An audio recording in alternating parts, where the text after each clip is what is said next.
Hello, everyone.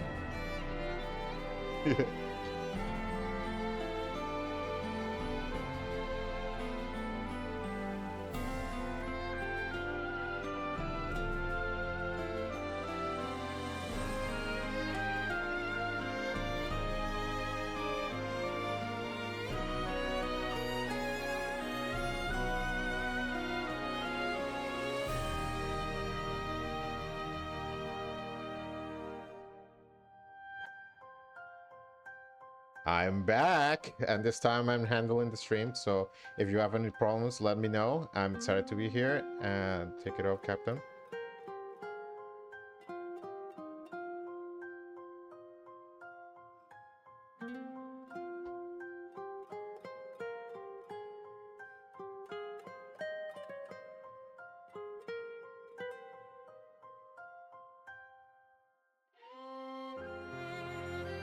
Yeah, so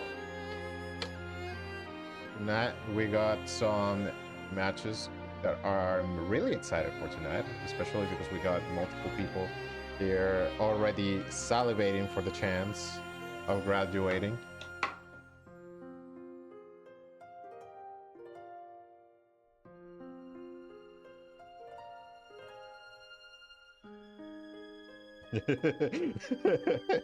Get me out of here! Get me out of here!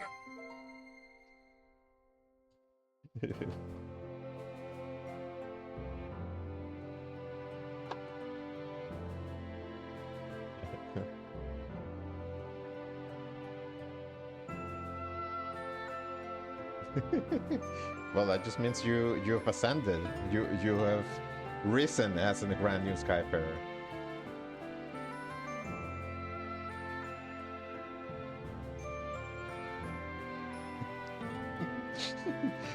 Yeah, that just ends up how it works out. But yeah.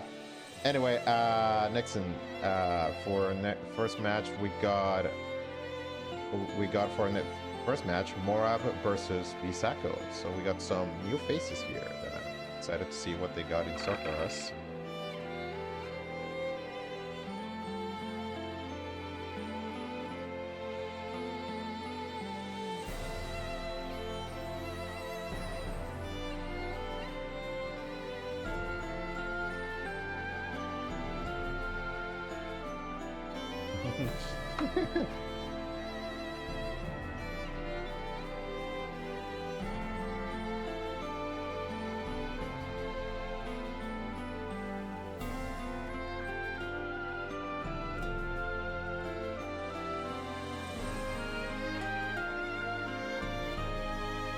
Oh yeah, that's the fun of brackets like this. You just get to see people slowly like learn from their mistakes. They slowly get to build up, and you really see the gameplay just build upon itself. It's one of the best parts, especially when you finally see someone like make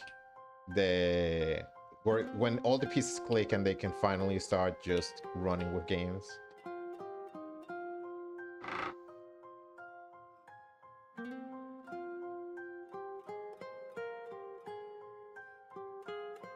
Yeah.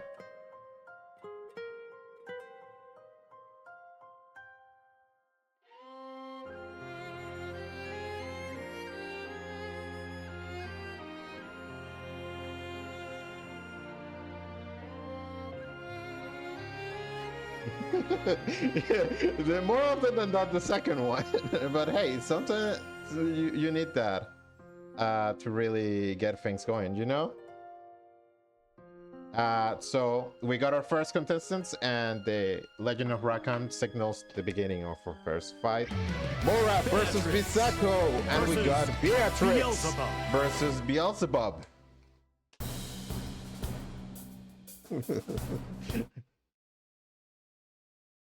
Beatrix!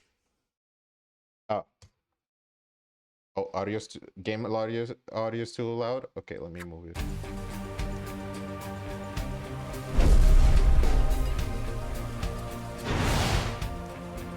The game audio is too loud. I'm lowering it a little bit.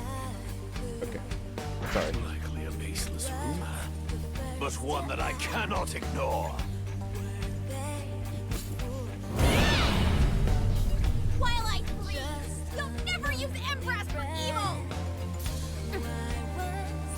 Believe in victory.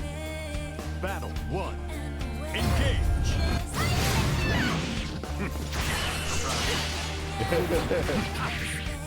That guy, we're starting with just some scrambles.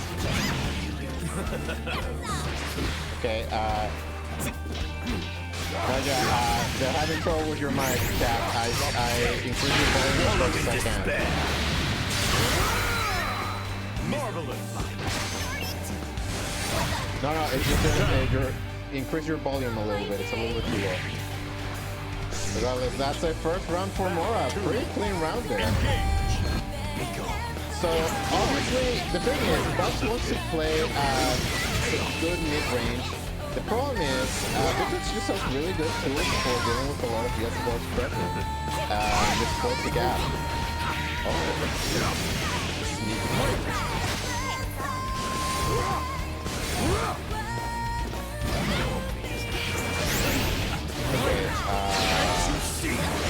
Okay, ooh, the command grab is too far away there. We're getting a little bit ahead of ourselves.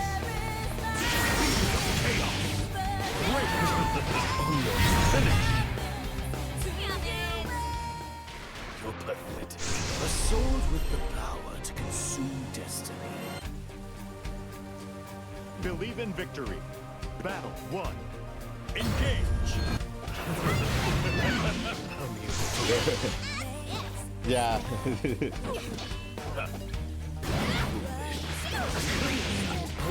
Great.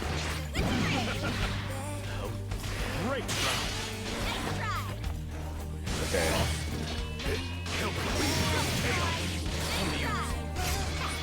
Oh, again? Teleport right in for another throw. And that time he hits. This is turning out different than it normally does. Oh no, okay, okay, dive over the grab. Interesting. There's the bam, Star Chaser right into the corner. There's going to be some pretty good conversion, forcing it. And oh my God, you can see that Bisaka went and landed the jump, but did not believe in it. And that's going to allow Morov to really get the punishing. We have one chip away in the situation. Jump back, any sort of, just touch him. Oh no, you're going to get away with this? Not today. No, you are getting away with it. So, remember when I said that we are definitely in that unrefined, unsolved stage? This is what I'm talking about. That real scrambly part that only the pulls can bring us is being represented right here in this first game. There's the Chaos Caliber. Go ahead for the dive kick. Jump back, finds the button. This time, I've got some few more buttons. But Bisako, oh my God, we're going to go ahead and jump in with the Enhanced Star Chaser. Let's go. Pretty big damage here, but we don't cancel into the EX move, get the back throw. Finally, third time's the charm. Let's go. Eventually it'll work. Life is so easy, just keep trying. Yeah, I mean, that's what you got to do, landing the Anthem. And again, we can see the throw landed by Bisako. Here comes the Thunderbird, forcing to use the DP for the reversal teleport, out of the way. Double dive kick. This is the grounded, honest footsies I love in Granblue. Yeah. This is the dark wizard technology Brad doesn't want you to see. This is what Big Brad doesn't want you to see. His evil techniques. Oh, Brad, don't worry, sweetheart. I won't tell you it's what you look like playing. I won't tell you that. Quick 2-0 for Morav. Well done, well done. So we're doing three commentator booth now. I guess so. I'm just checking in for a minute. Nothing's going wrong right now. It's giving me an opportunity. Hey, it says we're coming in too loud. Yeah. Okay, let me tweak a little bit of the volume while we wait for the next match. Tell me if this is good for the audio, and let me look. Is it still quiet for me? Vic, you were mentioning that I'm a little bit quiet. Oh wait, we got someone else added to the crew. surprise appearance from Arcadia Romanticingly. Thank you. Okay, man. Awesome. Sure. That was the original. That was the guy who used to run Training Mode Network. In case anyone was curious. It was just like that moment at the end of the Cell Saga, just Goku looking. Brett, if you win, maybe, and that's a maybe. I'm not saying yes to that one. Okay. So it sounds like everything's good now. We got our man with the science on the stands, Bick, telling us. Okay, so next match is Seth Michi versus. Okay, I'll turn my mic up. I turned my mic up. Sheesh. Grumble. All right. There's 2-0 Morav, right? Yeah. Cool.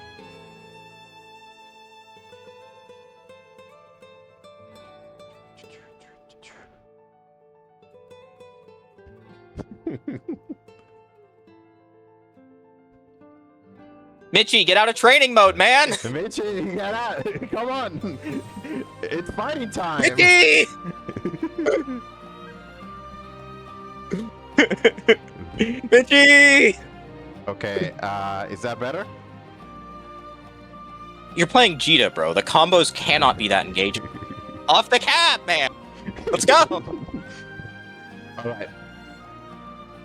We got Blade Dasher. We're waiting for Michi. Blade Dasher on the Vera. Vera Jita. What do you think about that one? Vera Jita. I mean, that's an old school match if there ever was one. Yeah. Up, he's moving! He's moving! We got movement! Yay! We got movement!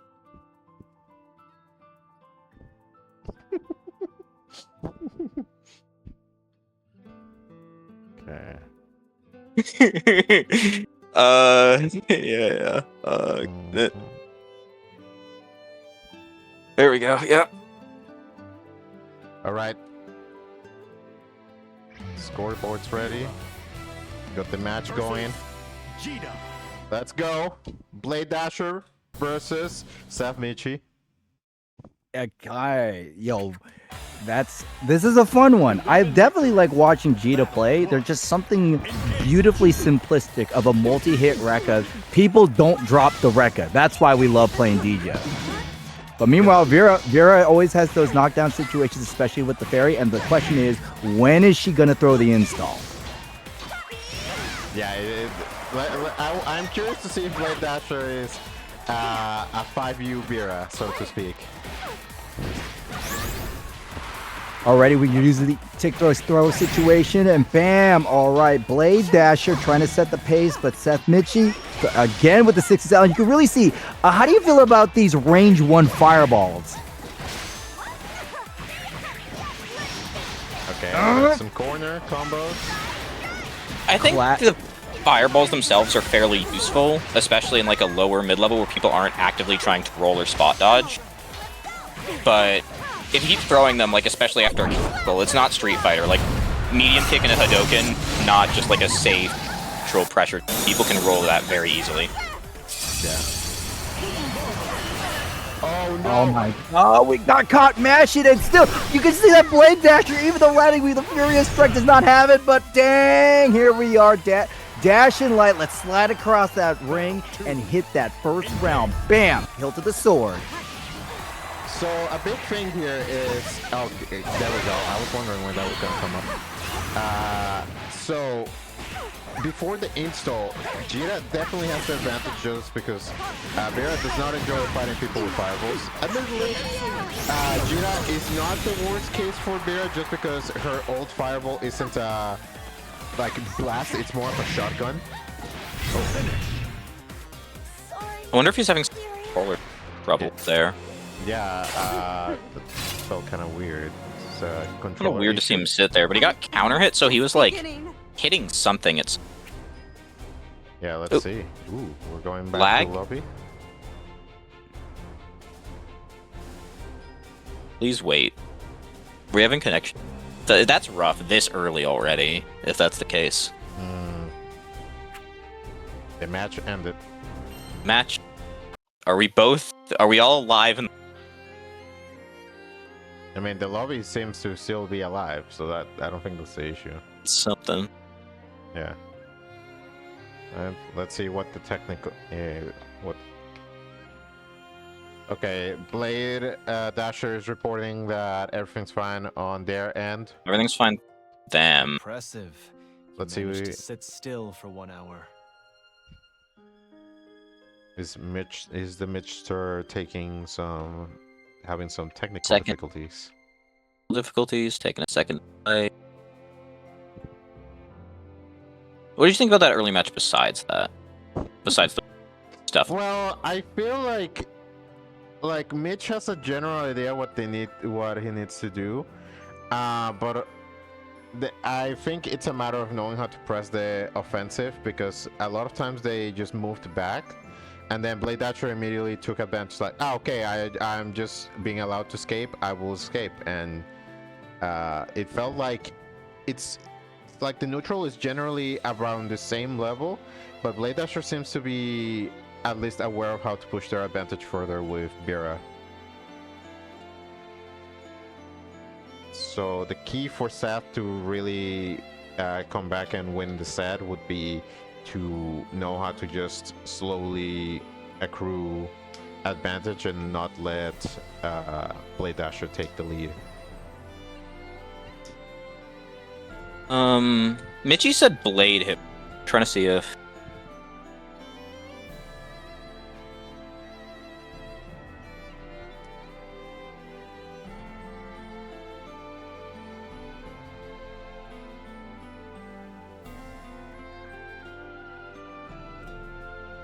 By the way, am I coming in better now? No, yeah. People You're were saying fine. I think you're mostly okay. Yeah. But still, I'm really glad to see that one round. And, you know, how do you feel about DJ in the current meta, right? She feels reliable, but I don't see her played as much in the upper echelons of the game. Is she more of a pub stomper? Is she just a little too honest? Because it seems like, you know... Oh, sorry. Go on. No. Please, tell me the thing. Okay, so... This is a case of there's just a lot of characters in this game all fighting for the role of best Shoto. And it's a case of a lot of... when a lot of them overlap, even if the character themselves isn't too bad, they might just end up feeling very redundant because all of the other Shotos are doing the job better. Also, Mitch seems to be ready for the next game. Yeah, I think they had a decent. Okay, got it. Because he's saying that he beat Blade on his screen. Oh, that's weird. I have not seen a decent-ish in this game in a very long time. But to finish the idea I was saying, so yeah, it's not so, I mean, he does have some issues in terms of her damage isn't as high as the other Shotos and things like that, but it's not so much on the, oh, this character's bad, it's more so just a lot of the other Shotos either have niches that help them stand out, or just perform better overall than her. I can see what you mean. A little bit of a redundancy. All right, we already see Blade Dasher turning out the fairy, staying in at that range too. And this is going to be classic. This is classic Granblue. Dash lights, fireballs, kick your distance. Ooh, that's a nice jump. Oh no, and we walk into it and you can see Blade Dasher is like... Both of these players, I feel like they're switching from attack mode to defense mode, and when the other is in a defense mode, that's when the attacker goes, okay, you're getting thrown, or you're getting button checked. These dudes seem to be having a little bit of choppiness. Hopefully that's not really that clears up soon. Okay. Perfect use of the fireball, but still Blade Dasher with a tremendous life lead. Doesn't really need to go in, and you can see that Seth trying to get a jump in. We're up in the face, throwing a little bit of the record. Tech throw, it has happened.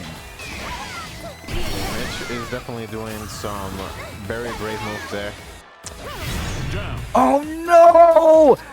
Okay, it looked like they were dashing, and something tells me that was more of a fireball input that got turned into a DP than an actual honest DP. Potentially, yeah. Mitch using those rolls. I'm worried about those rolls backfiring. But so far, at least, Mitch got the corner. Ooh, the challenge with Brian.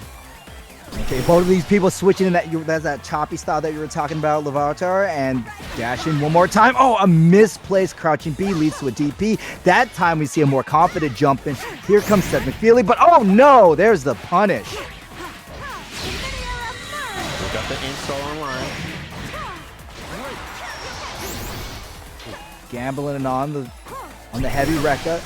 Fireball gets a knock away. You can see Seth. Only 25 meter.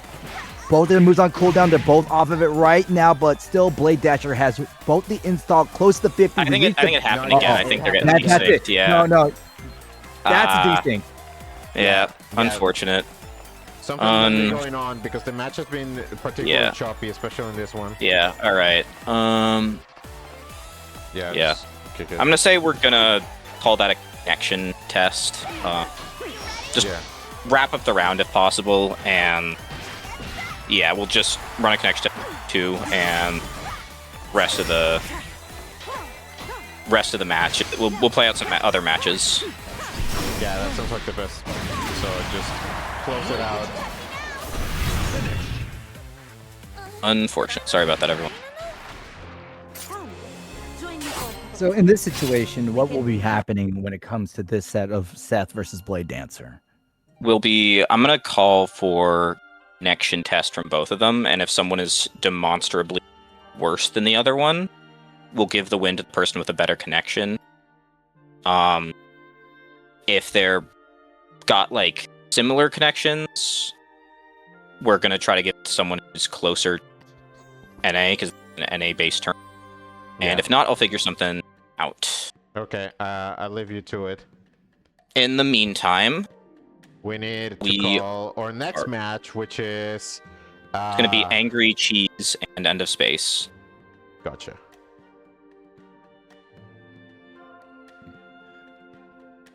Awesome. Well, that's kind of what we have to deal with when we are in online spaces, right, Levitar? Yeah, that's just the thing. Sometimes stuff like this happens. Sadly, ISPs are cruel mistresses that only want our money. And yeah, sometimes things just end up going ways we don't want to. I totally understand. And, that's one of the things that we have to take precautions on and provide rulings with. It's situations like this. So, totally understandable that this happened. Yeah. But hey, we're just going to keep moving. We are still in the lower part. We are still handling pools. We're still settling that top 8. And y'all are still watching Training Mode Net Neo. Week number 32. The weeks go by so quickly. Yeah, so I'd like to thank everyone in chat for being here. We got a whopping 18 people here. Glad you all spending your Tuesday evening watching budding Skyfarers try to find their wings. Ooh, I like that. I might keep it. Yo. See, this is how committed we are to the learning bit. Even the commentators are learning. learning how to talk in prose. I guess, yeah, that's an option. Just making sure everything is... let me just make sure I can update the scoreboard for our next match.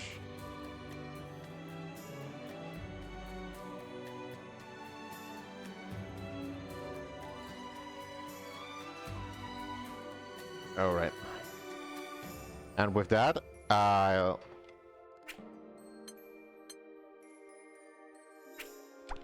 Legend of Rackham. We may begin. I was getting a pop-up, so I'm hopping back in. Okay. But yep, we're already you set. are good to go. Yeah. You are good to go.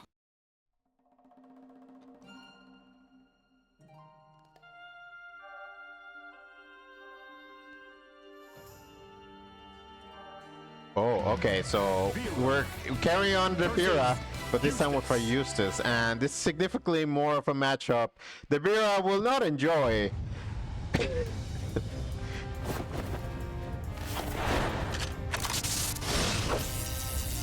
Luminiera deploys primal bits to fight.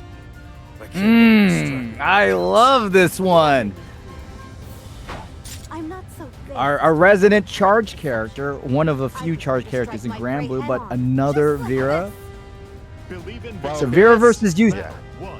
Vera Versus Eustace. Good old Eustace. Already with the flash kick animation charging in. Bam! You can see a rather aggressive start from Cheese. Cheese has the ability to dictate a lot of this match just because of the fact Vera's are kind of allergic to fireballs, and Eustace excels in that field. Oh, definitely. Thunder Rifle is a great way, and that is a charge motion. So not only is it a fireball, but it's a really fast input fireball. But you can see now, End of Space says, hey, if you are going to throw a fireball, I'm just going to get in your face, forcing Angry Cheese to confirm with the lights. But no, another dash in from End. Okay, Flametic Thunder gets Angry Cheese out of the corner. Oh, but doesn't block the low. Here. You would do well to And you can this is pretty much how you beat a Eustace, isn't that right, Levi? Just you need overwhelm him. to know when to jump, when to approach. The main danger is knowing to be careful and take opportunities when colloquially named up-balls aren't available, because that's one of his best blood frames and it goes upward. And that's another thing, because we're playing a charge character, you have to be very cognizant of when Angry Cheese is actually walking forward and not using one of Eustace's many advanced normals. Because as a charge character, see, that dash, you lose your tools to some of your best special moves. Well, ordinarily that would be the case, but remember Granblue's shortcut system makes it so that you can just use the charge inputs using the shortcuts. However, the bigger issue isn't the inputs right now, is more so that Emphasis just being able to break through Angry Cheese's defense. That said, one thing I will give praise to Angry Cheese in this one is I'm sorry, Cheese, commentator's curse. I was about to say that being able to mash out the 5U. Yeah. Oh my god, good pickup and the wait, what? I have been doing all of Eustace's combos with normal charging! I thought, as a Guile May, I thought Eustace was one of us! An honest-to-God charge character, but no! He's part of this new revolution to eradicate charges inputs from fighting games. You know what? He might be patient zero. I mean, Promise you with a good time. He's been doing this Promise since 2021, brother. This is like finding out that Santa Claus ain't real. This is like finding out there's no such thing as a tooth fairy. I would say also the other thing is that even though he has really good zoning tools, there are differences between Guile and Eustace. Eustace definitely wants to stay more mid-range, just because he also has a lot of really good up-close tools. Grenade. Oh, that's normal. Guile also has really good buttons and up-close normals. But look, I'm not here to talk about Guile. I'm here to talk about End of Space's dominant run, and already we're using the Furious Strike to stabilize the combo. And again, we're having the Ogi situation. Run up threatening the strike low, but instead we just go for the low.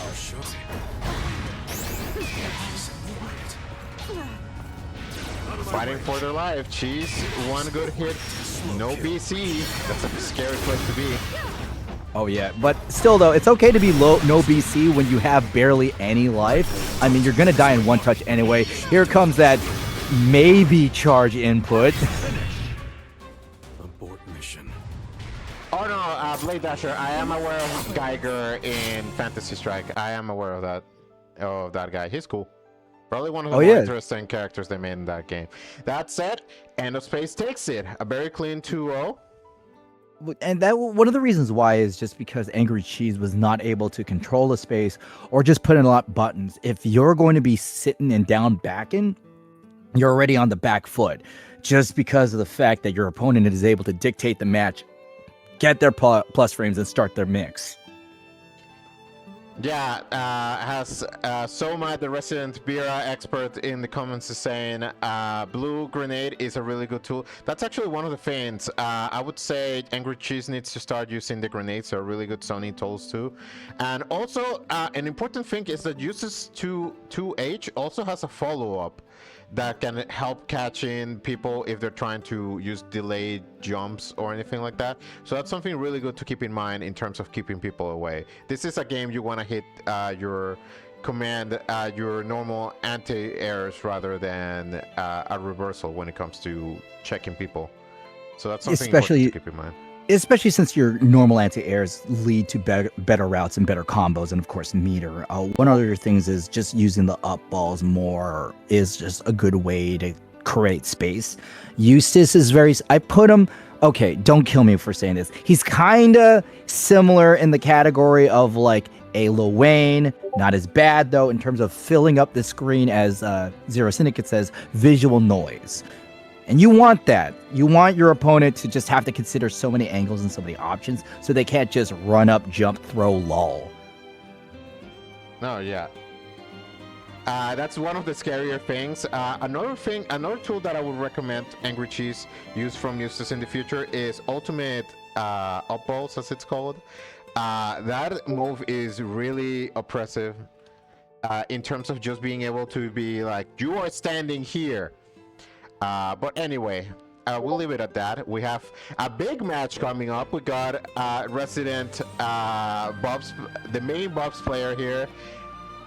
Bread is Dumb versus Lolipe. We've been here before. We've been here before. We have. We definitely see a lot of bubs. I appreciate seeing a good bubs, especially, using moves like Karma to pull people in, standard Fireball, Chaos Caliber is just so stupid to watch. I love it. Bubs is stupid. I don't know. There's something charming about that character. Maybe he gets to do a lot of stuff in really dumb ways. That dive kick definitely enables a lot of really silly things.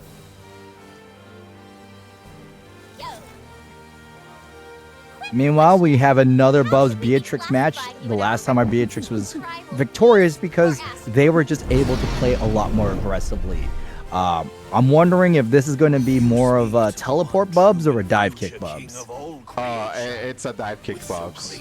It's a dive kick Bubs. Yeah. Say y'all, Cap knows. I played multiple times versus Brett. I know what this man is all about. Chaos Caliber, and then that's going to really force end of Angry Cheese is. Yo, I think we need our names changed. Oh yeah. Here comes the DP on the knockdown, going ahead, threatening the cross up. Good use of the tech, riding free whiffs, but no real punish.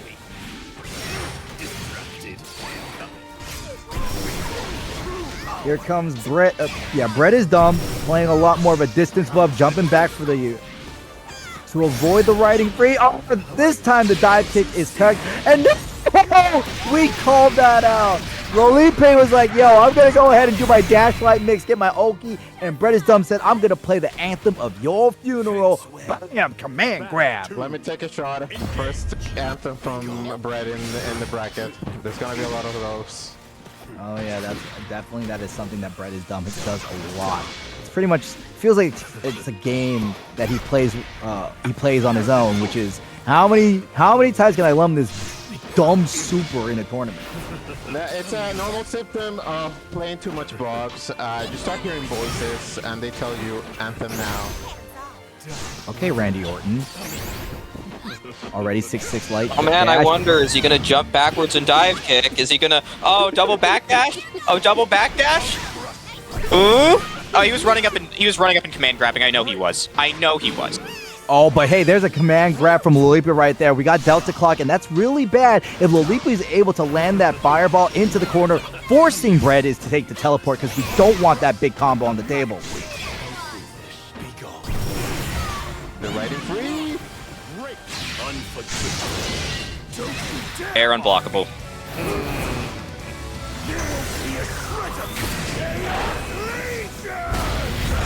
Yeah, that's about right.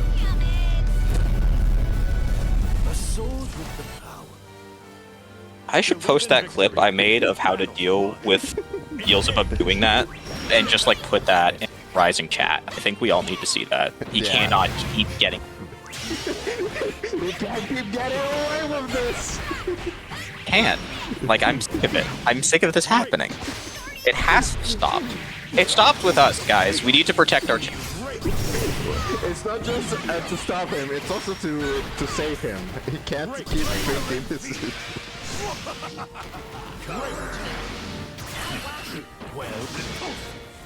No, yeah, I will say Lolipa is definitely trying to play this probably more like honest than necessary. That's the thing. We definitely want to see more riding free just to get into the face. You know, Bread is dumb. Will be using the heavy dive kick, but you can only do that for so long. I really feel like once Bread does that dive kick, Lolipa can just commit to a more unga bunga offense because, well, that's Beelzebub's main responder to engagement taken off the table. Like here, at this moment, we shouldn't be going backwards. That's my humble. No, yeah, definitely it's a case of I want Lolipa to actually... Ooh, they're kind of early for a cat test for the super. Okay, so we just get tweaked. Okay.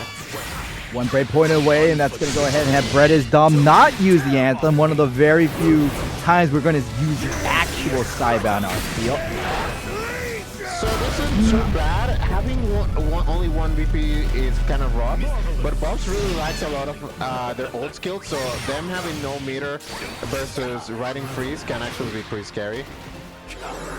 I like the adjustment here from Lolipa. We're using the spot dodge to get past the fireballs, and we're now rolling, especially since we're moving. Like, we're seeing that Bread is dumb is throwing full screen fireballs, allowing us to get space and just bypass it. And Lolipa still got a round on the board. Let's see how far they could go. We need one more round to tie it up. There's a Thunderbird, and that's going to force the BC.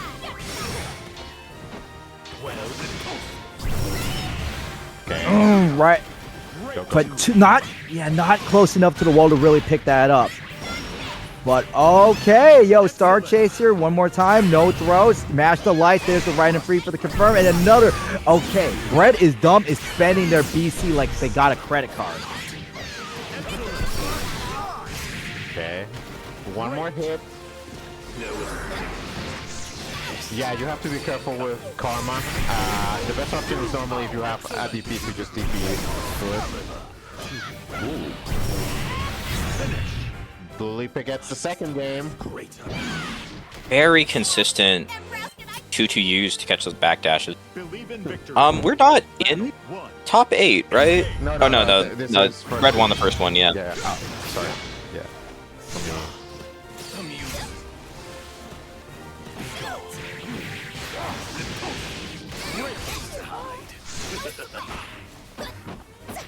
Has a hit. Oh, lands the far B. Now he gets the knockdown thanks to the crouching U. Dashes back. Let's see how Bread is done. He's going to respond. Furious Strike. Great way to just get some damage off the table.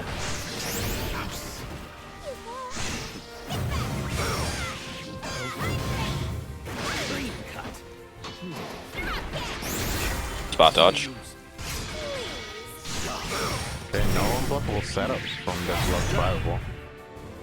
Okay, set point for Bread is dumb. Unfortunately, Lolipa wanted to mash out right after that enhanced dive kick, but it didn't really help out. Okay, heavy dive kick on the table, so close to the wall, and already Lolipa is like, no, I know how to get in. Oh no! What a fadeaway button!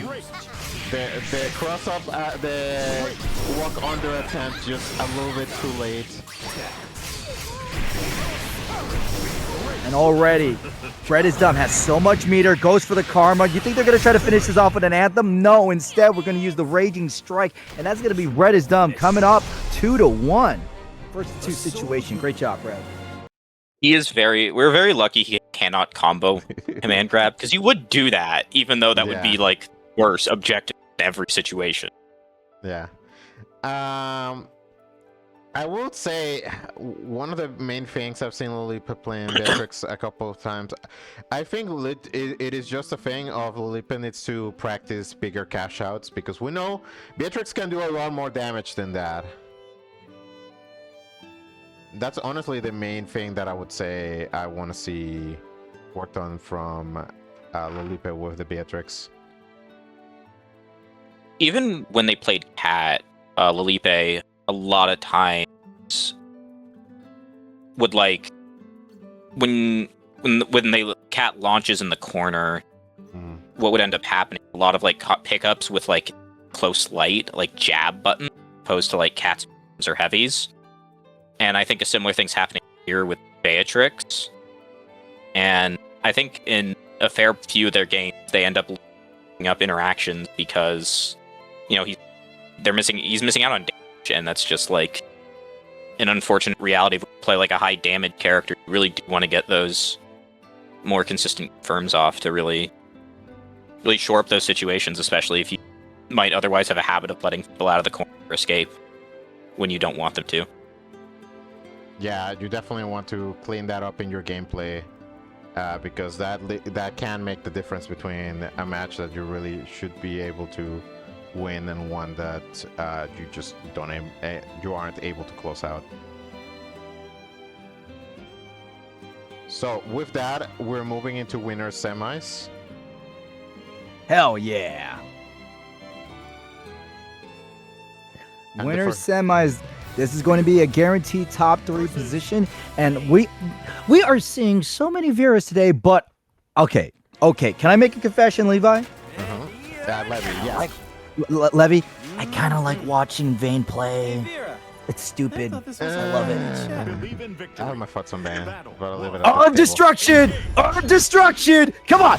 Yeah! Do it! Yeah, throw the wall. Do it again.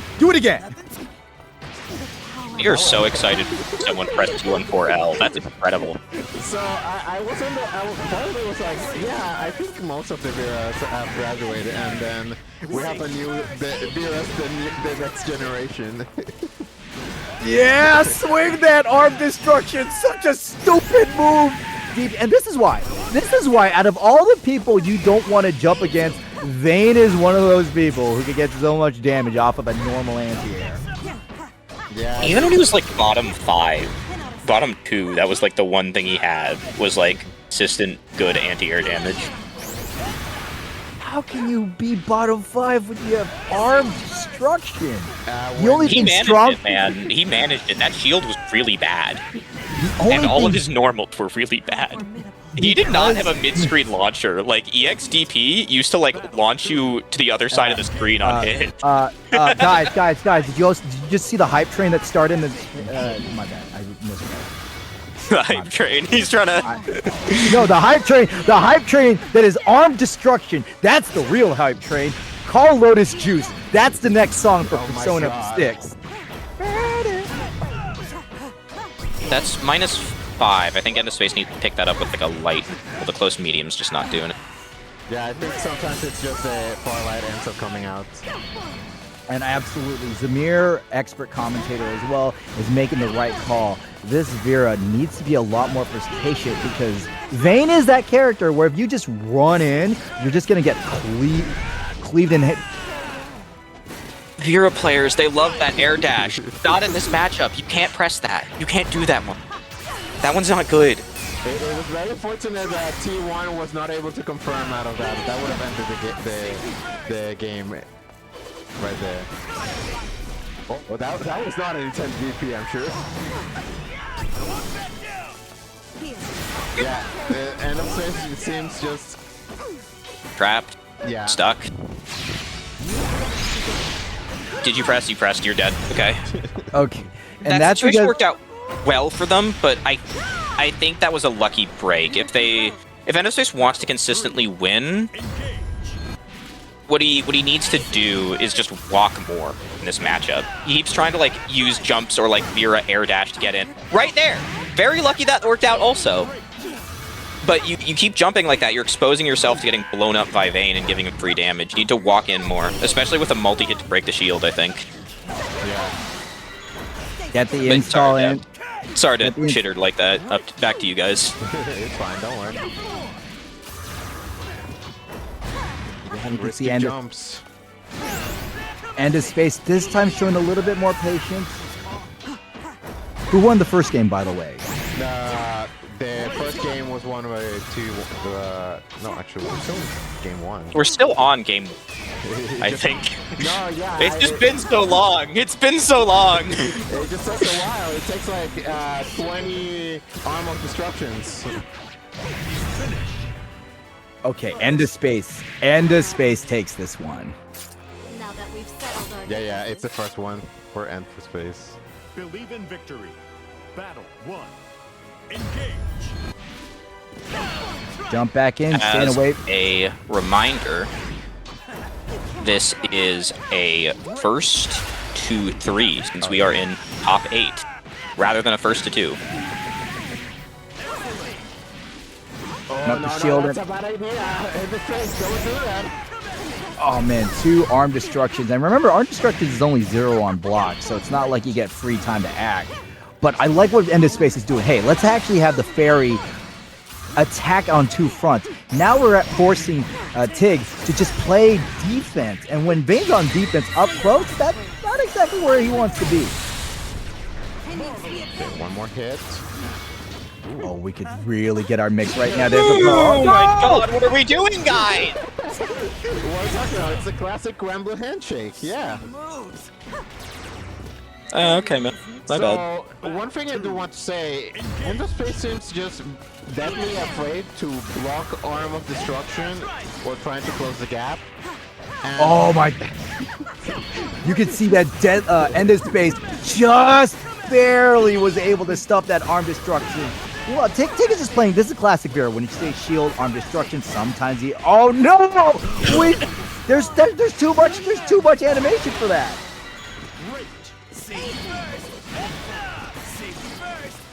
yeah, T1 trying to always swing with That was the a good. shield. That was a good bait. Unfortunately, T1 was sitting on the shield, so it didn't matter. Ooh, great spot dodge there. Chip our way in. Managed to push out of the corner. Again, no punish on that. No punish on either of those. Get a pickup here because you're an install.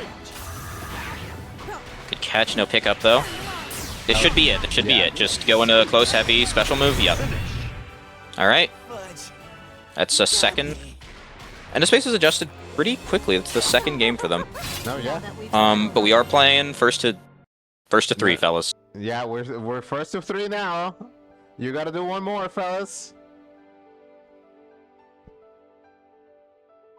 You get one more. Oh, they were T1 was switching. Oh, my bad, my bad. No, continue on your way, my lord. My apologies. Lancelot arrives. Don't worry, bro. I gotcha.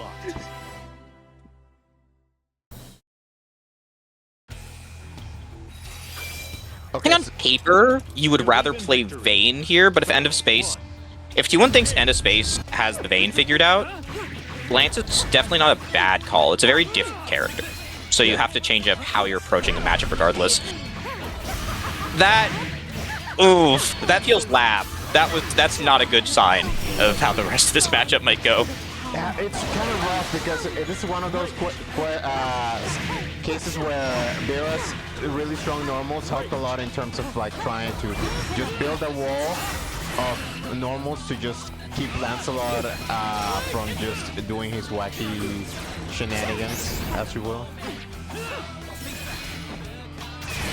Ball placed in. There's the BC to just stop it, but still, Tig has just so little health, and it's already going to be End of Space round. We are 1 round away from getting 2-1.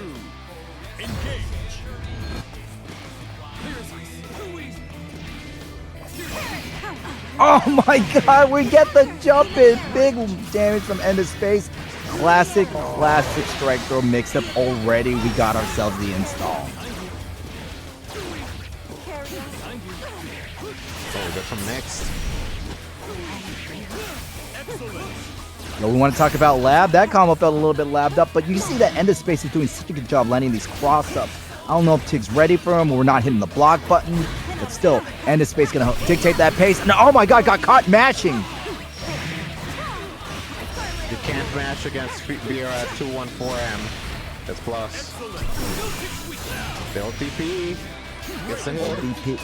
And we get ourselves a side switch, forcing the BC one more time. There's a jump in from Tig. Nothing really big landed there, but we still catch him on the ground. Stabilize the combo one more time. We still only have 40 meters, so we can't really put anything really tasty.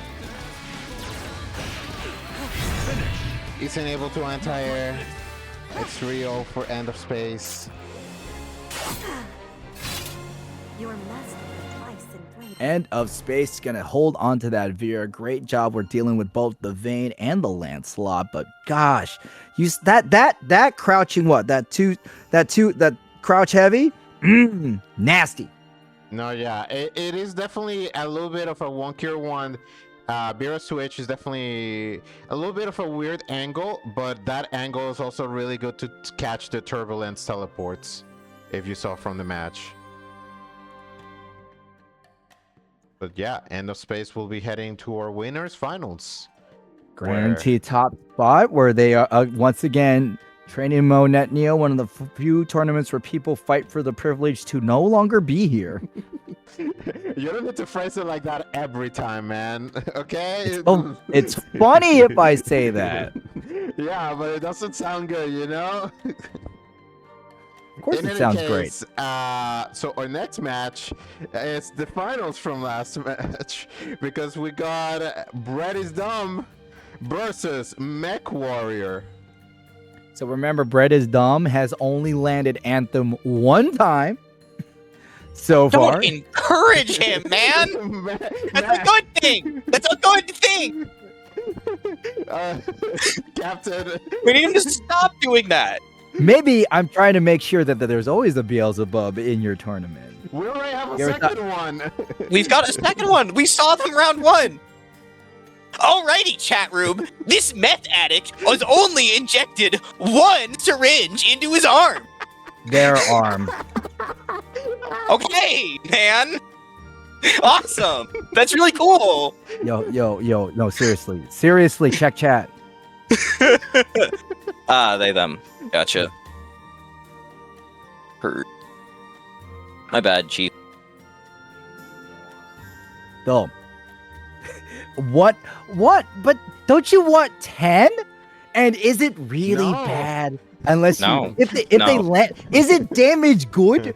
Landing Anthem is good. Not landing Anthem, bad. We really went from the crash out about learning that Granblue technically doesn't have charge inputs to then enabling the bomb's chronic Anthem disorder. You don't understand. When I have been combo drilling with Eustace, I have been holding 45 frames up and down, down backing like a complete idiot.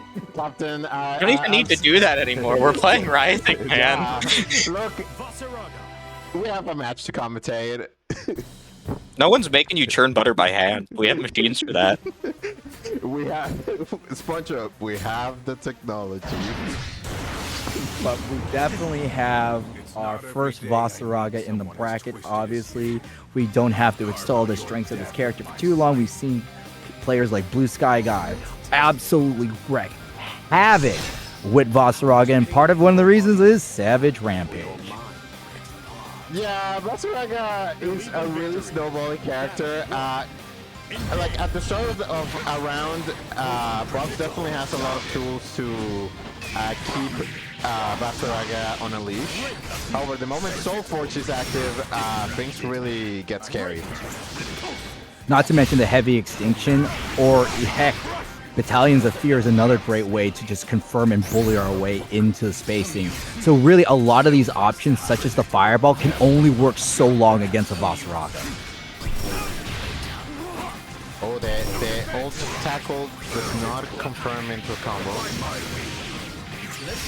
And you can see right here, Bread is dumb. They got so much meter. Now this is kill range for the Anthem. Oh no, jumping into the Chaos Excalibur. Battle 2. Engage. Now Mech Warrior, we're looking for when are they able to get their armor. We're looking for that install. We're looking for that meter. The moment they got at least 50 meter, we could use some of these juicier options. But now we see Bread is done playing a zoning bub. It makes sense. You really want to stay as far away as Skyfarer whenever you can. And Bob's it really does have a good loop of zoning pressure with black flies into either ultimate sweep, the big strike he does, or into his unblockable. So he can play that zoning game if need be. And here goes. Bread is done. Gonna get that second round in. Easy punish, easy kill. First game. Victory. Battle 1. Right now, Bread is on the driver's seat, but don't count out Mech Warrior. Whoa! That was definitely a weird interaction there. Okay, we got the corner. Keep Bread in the corner. Bread is going to jump back, throw those fireballs one more time, and you can see the super armor from Mech Warrior has already faded away. Bread is going for the comeback. There's the Chaos Caliber, jumps in, lands it, oh, but just sails over him. Not even the huge hitbox, hurtbox of Vasaraga could be caught in that dive kill. Is this part of the scary thing with trying to anti-box? He altered through the Anthem!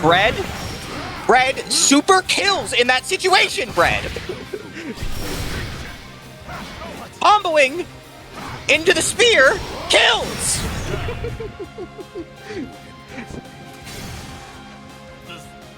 But still...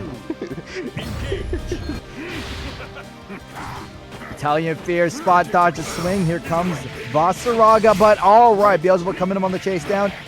And still, even though we spot dodging, we're finding the hits. There's the Chaos Caliber, no real follow-up to the corner combo, and command grab one more time.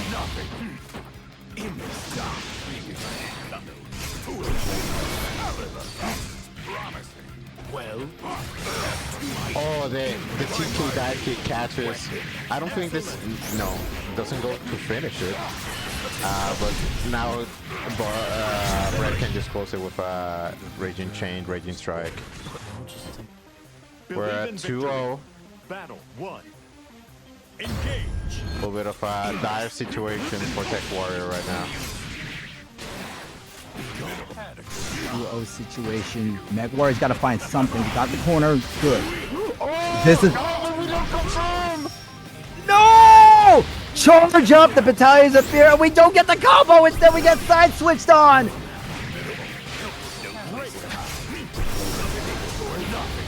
Mech Warrior has really good ideas, and I think they really do have the plan, but the execution's not there. And that's half the battle if you want to actually catch and kill Bread in this one. Especially since we're already seeing Mech Warrior land these enhanced shoulder tackles. That's one of your best combo starters. And we're not really getting anything off of it. We still have the corner. Oh my god, the jump in. No. You see away one more time. Both of these people try to get grabbed, and this is really bad. Really bad for Mech Warrior. Bread, how does that miss input even happen, Bread? It's 2-2 versus 2-1-4. How did that happen? Bread, when I get you, Bread, when I get my hands on you, Bread, when I get you. Also, sup, Zamir. I don't think we ever actually talked in person, directly interacted, but I definitely see you around, and you a cool person. Just like this cool combo from Bread is dumb, but okay, finally we get the pickup off of the enhanced tackle. Okay. Oh yeah. You may have noticed, Vasaraga's ultimate fireball has infinite. Okay, no, stop. Yes, man! Oh, dang. No, they confirmed to end it, but... I was really hyped, man. I was really hyped. I was really hyped that we finally got that, but unfortunately. Unfortunate. Yeah, but again, we're seeing, this is what we were talking about when we started this bracket. The pieces are starting to line up. Mech Warrior was a little bit awkward with landing the enhanced tackles, but now they're starting to get some buttons. They're starting to believe in it. There's the heavy extinction, but the tackles are going to be the deciding factor.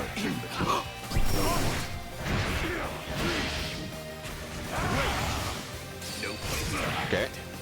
Jump up catch caught by the fireball. Savage Rampage swats him in the air one more time. No real pickup. There's the extinction. It's going to be really bad. Bread is Dumb is fighting somebody that's gluten-free, but no, we're going to go ahead and like Yeast rise to the occasion as there's proof in the dough.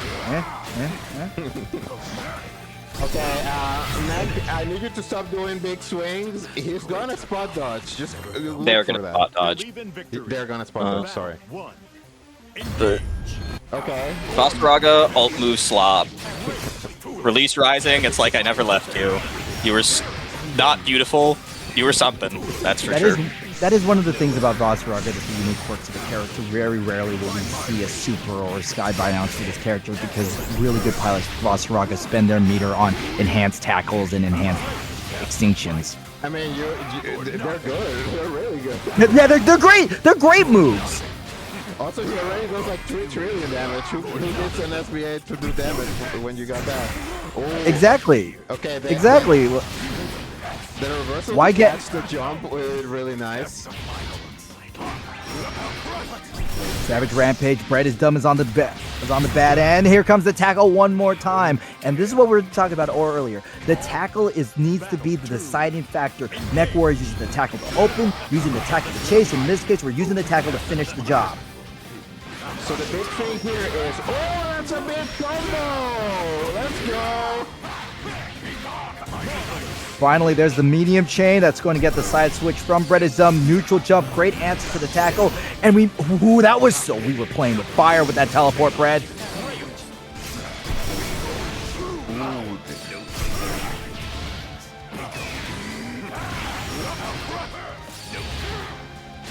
No, yeah, Mech Warrior finally has the tempo down.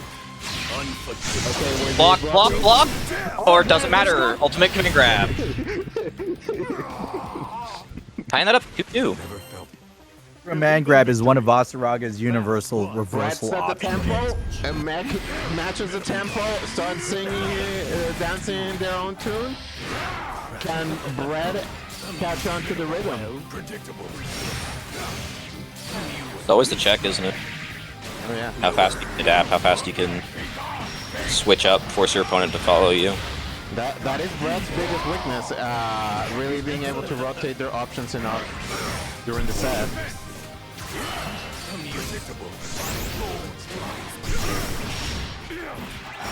I do clown on them a lot for like the DPs and the Anthem stuff, but it worked, which is I think why it keeps really good response there. I like that a lot.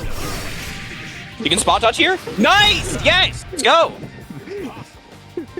The passer record got stuck in 3 billion frames of clashing with the black flies. 16 hit projectile.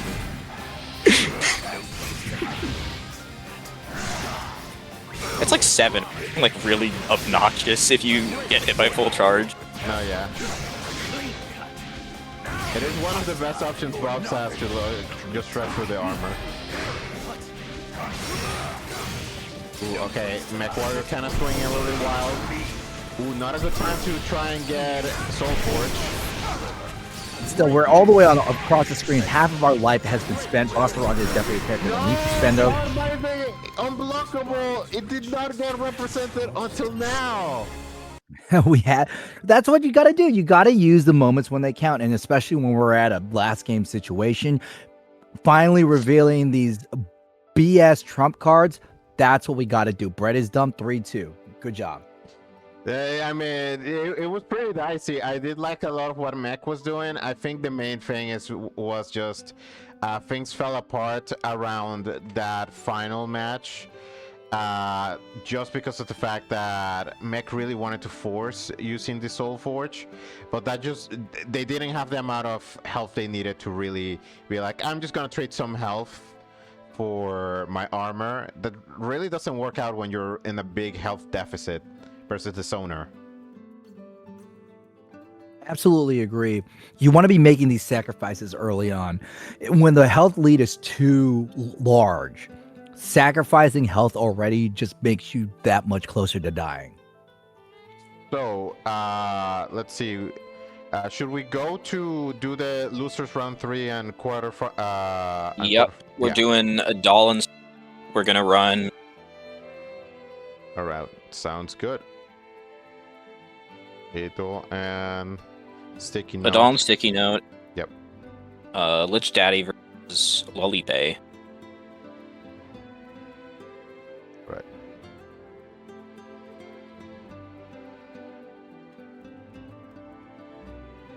Doll and sticky note, yeah. Lich Daddy is coming up. We already see Mech Warrior and TIG in the lower bracket. However, Brett is done. We'll be fighting our Vera End of Space over at Winners Finals. So please be on the lookout for that.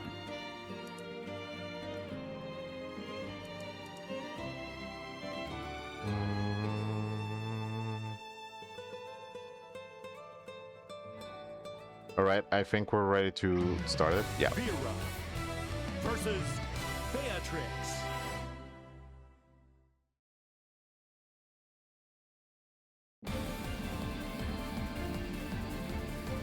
Believe in victory. Battle 1. Vera, Beatrix. So these characters are actually pretty similar in a lot of respects. I mean, they actually share a big, sizable amount of player base. You could say that, Beatrix definitely is a more well-rounded package, though, in regards to what they want to do. Having said that, they're perfect to start the match.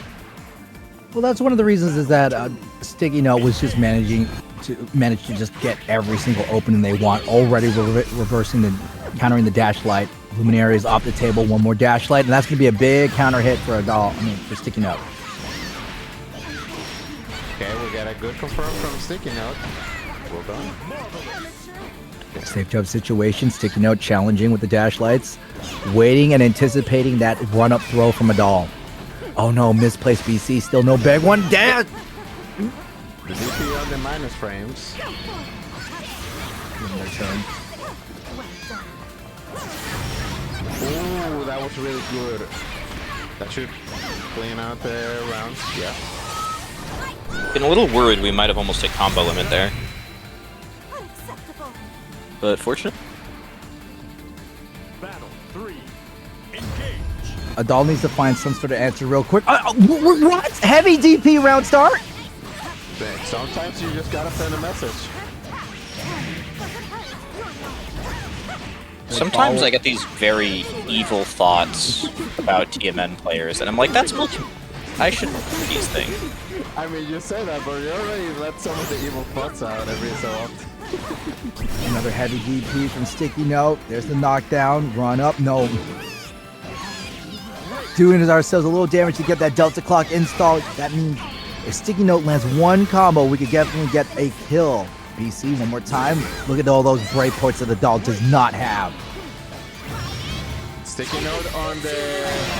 Okay, yeah. I was we're gonna try to spot that or something, but yeah, just DP through the startup. Good one. Believe in victory. Battle 1. Sticky starting the set on a good note after that first game. Riding free, challenging him. Two more dash lights. Will we see the throw? No, we're just going to use a crystal to get him away. I think Sticky right now needs to kind of rein in a little bit the riding freeze and stuff.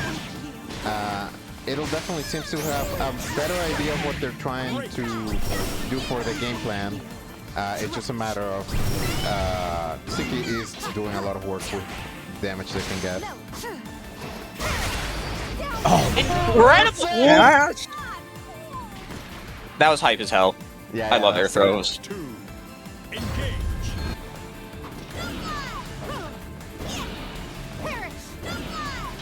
On a Street Fighter neutral.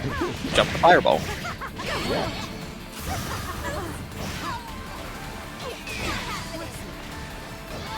Just because it's like it can have a little bit of a wind up, it's not the type of fireball that really worries Vera. Overall, it's pretty. It's not a bad matchup. I feel like. Just The characters are basically the same. I've always said that like every Vera player back in Vanilla was actually just a Beatrix player, but their character just hadn't come out yet. yeah. I mean, yeah. I know a couple of such cases. Yeah. Many such cases. Doll answering that first game back very, very resoundingly, very quickly. This is a really good set. Both players are pretty evenly matched, honestly, and in a matchup that's also, for all intents and purposes, pretty evenly matched. So it really is going to be a test of each player's abilities to see who comes out on top. All of these players using BC crystals still, though. Sticky Note has that install. Spent it on the dive kick, though. Take a second to read the chat, and I'm like, Brad, glass houses. Oh no! No! I know Koga didn't make that setup, but that was the first time I saw it, so I just associate that setup with him like every time. Oh my god! We just did that on block, and that worked. Granblue players, TMN players. The voices, man, the voices. The voices. Ignore the voices. Ignore them. Ignore them. Don't let the anger out. Don't let them know. The cat know. Oh shit, they know. Not super. Big super damage right now. Nah. Blocking. I don't seem to have the read here on Sticky Note quite solidly, quite resoundingly.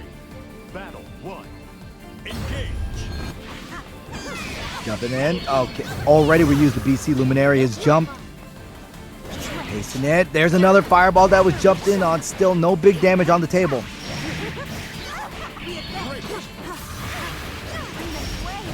Blocking low. Come with. I think that might have been a setup on purpose, like just to get a plus, like a close heavy with advantage frames. Because that super has like no recovery. That's true. Oh. We're in set point, ladies and gentlemen. A Doll playing a highly aggressive set. Even though we're letting a few stray hits get away from us, we still managed to hit enough to get our win.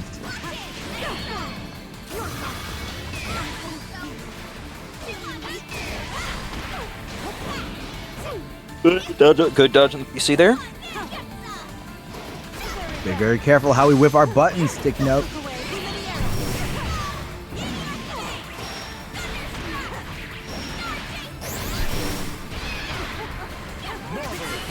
Damage is there. Oh man, good use of the throw.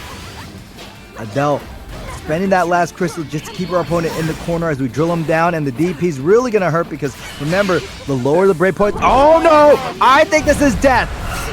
I don't think so. I don't think so. Oh! Oh, but no, you're kidding me. Sajam? Mr. Sajam? Hello, Mr. Sajam? Riding free jumped on, no conversion right here. Adele landing 2 more stray hits. Even then, with the standing medium, we don't get it converted.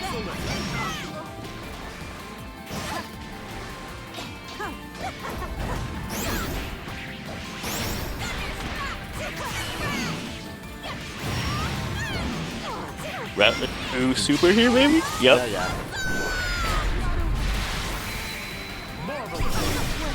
Wake up, alt DP. Stops up here. Plus frames. Brave counter off. There comes the Brave counter again. Wouldn't hurt you if I'm dodged again, but that's gonna feel it. Yeah. Pick up there. Just a side. One for Adol. Very quick adjustment after losing game. After losing the first game, very quick adjustment to what's putting down. Oh yeah, that was really clean. And that means Adol will be moving on to fight Mech Warrior. time. You've got a one-track mind. Why else would you be playing And- this game for 2 okay. hours? Yeah, we have Lich Daddy and Lolipe next.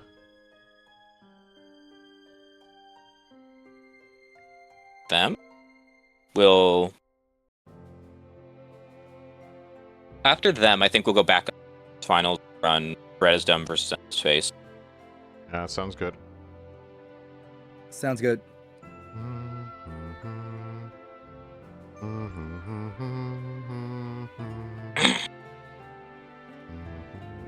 Setting up the scoreboard. There we go.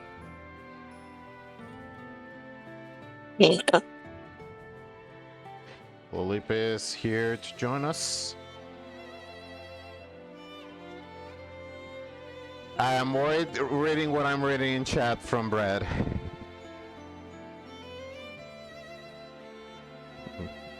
Brad. Play neutral, Brad.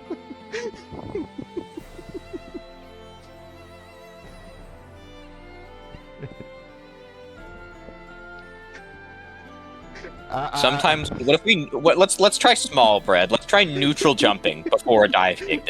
How does that? What do we think about that? On? Is that anything? Is that anything at all, my friend? I mean, it's something. A little bit, yeah. Okay, there we go. I'm hoping it's something. We'll see. Maybe it's foreshadowing. Maybe maybe fate is broken. We'll see. For now, though, we got Siegfried versus Beatrix. Fair amount of Beatrix being represented too. Beatrix is represented very often, I need to steal as but- many moves as I can. especially in TMN. I'm telling you, the TMN Viras, they migrate. This is half of them got reincarnated in another world. Beatrix players. They were given a top tier. They were given a top. Here wasn't even that bad. Oh, man, you got hit by DP, you blocked a setup that built her 89% me. You're like, okay, man, I guess. Don't worry about it. You can see these crouching bees from Siegfried doing their job of boy. hitting the leg. We're getting hit by the dastardly 2M. The devilish and evil crouching medium kick. A stank leg, as it Very calls. nice, very evil. It's a really good normal, man. It's a really good normal. Battle 2. The normal of evil and ominous energy. I mean, yeah, look at the armor right now. That's ominous and evil armor. I too liked Berserk. DP on block goes unpunished. Curious. Ooh! Let's see what we got.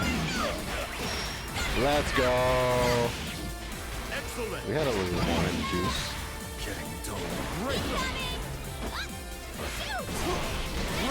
Crouch medium kick. Yeah, that's scary. With the changes from the last patch, Siegfried's 214M, it's also very evil industrially. Why did they buff it? Like, I don't understand. I don't get it. The character wasn't bad.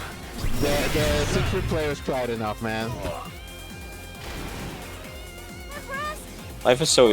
No one ever says Belial should get he should get buffed because he really shouldn't. Like, that's fine, man. I can play my top 10 character. That's cool. Ouch. Not a big punish, but we got the corner. Not so. too big a punish. We lack the meter, I think, for further.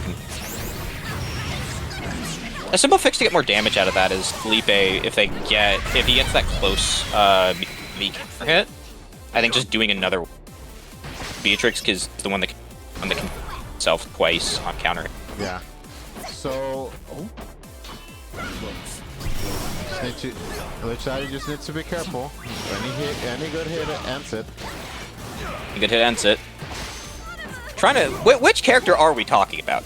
You know, because this can still apply to both of them. Isn't that funny? I mean, you're not wrong, but Lipset is not in a position right now where the evil. There we go. Okay.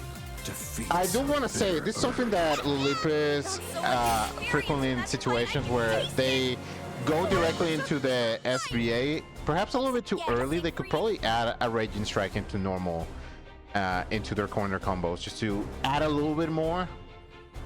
And also just in general, because if you have full VP, you really only gain more by then ending your combo in SBA, because you get it back from the SBA refund. Oh my god, there's the DP right there. Similar mechanic, like you can't, if you put your ability, like if you're not using your abilities, you can't put them on cooldown to get them faster. Yeah. That's what it is. The captain in awe of the DP the size of Texas. Of course! I was just in Texas Showdown for this stuff.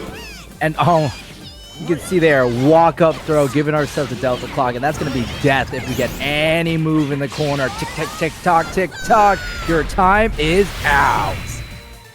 Has my blade rusted? I need someone to make a render of Beatrix doing that pose of the like image of the Alice in Wonderland rabbit with the clock. Oh my god. Below 30%! Below 30%! Look, man, if, Ding ding ding ding ding ding ding ding ding ding! if no one does it, I'll just set up Blender and do it myself. Be the change. That would be fun. That would be fire. Command grab hitting.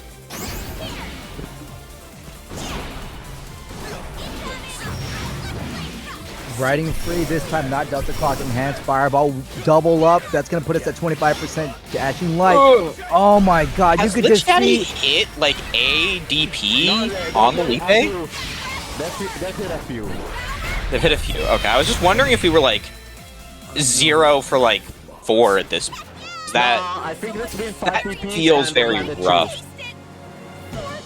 Going back to the room, considering character switch, we're just can. Maybe thinking you kind of need to do that. Beatrix can be a little bit of a brain scrambler. Not in terms Things of like... I wish I could say. The things I wish I could, but I won't because I have to. Kind. Things I wish I. Okay, let's see. Seem to be taking themselves at the. Sure if we are switching. No, we just needed a second to think, which that's fine. No, yeah. Sometimes. Take a drink, stay hydrated. Being hydrated is important in a long bracket. Oh, forgot it was first. Nice. happens for the best of us. Smile. Happens to me sometime. Get what top 8 every bracket. But yeah, just go when you're ready. Yeah, there you go. Yeah, I do agree. So someone's mentioned in the comments that, yeah, Lich Daddy should be taking a lot more mileage out of Siegfried's Fireball.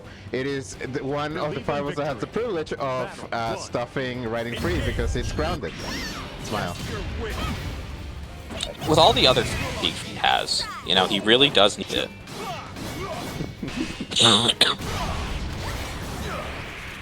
Ignore the cough. That meant nothing. And also, there's the fact that with the buffs to the Fireball, it's really good at winning Fireball Wars. No, that is not quite the Fireball. Big damage on the table for Lich Daddy. Still good use of the spot dodge. And then dash light, confirm, excellent. That's going to get us right closer to the corner. Will we try to get ourselves a little bit of Delta Clock? A little bit early with the Fireball, trying to do meaty Fireball. Oh!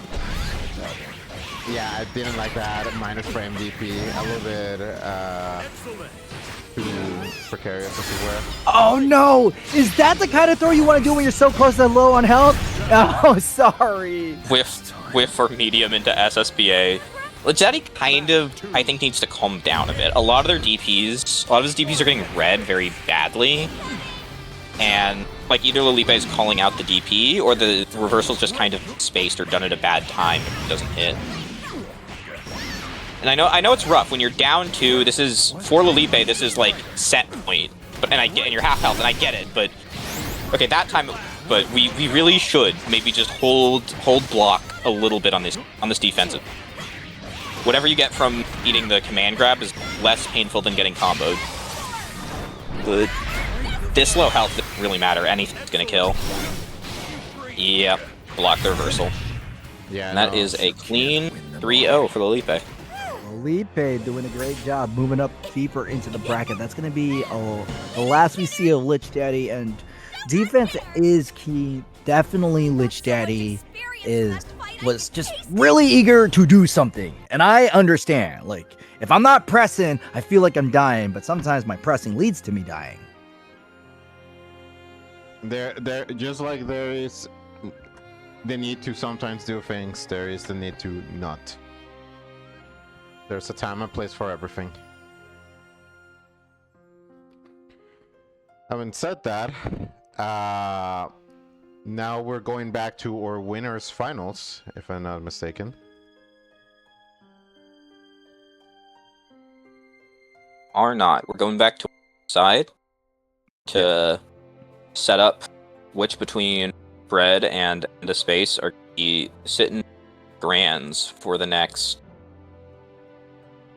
40 minutes, something like that. Yeah, okay. So, Bread is done versus End of Space.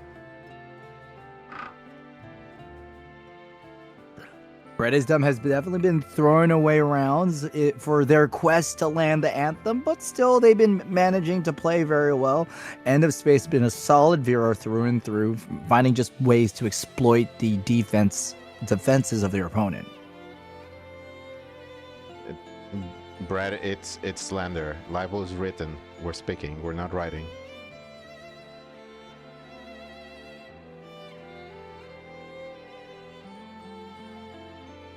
Right.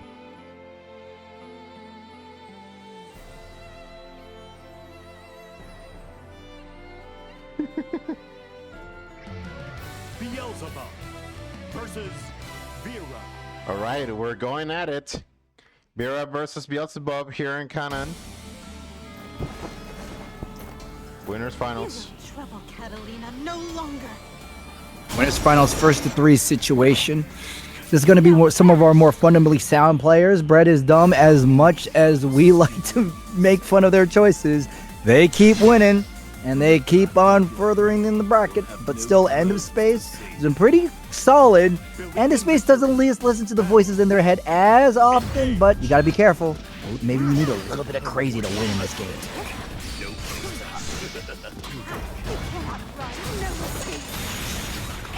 One throw by Bread is Dumb. Here we go, Luminaire, jump back. Bread is Dumb just gonna have to eat this corner pressure. This will continue on for another loop. Good finish. First 5-0 in the match. Yeah, but that was a really good one. Right after Bread is Dumb took so much damage, that's when you're more likely to down back.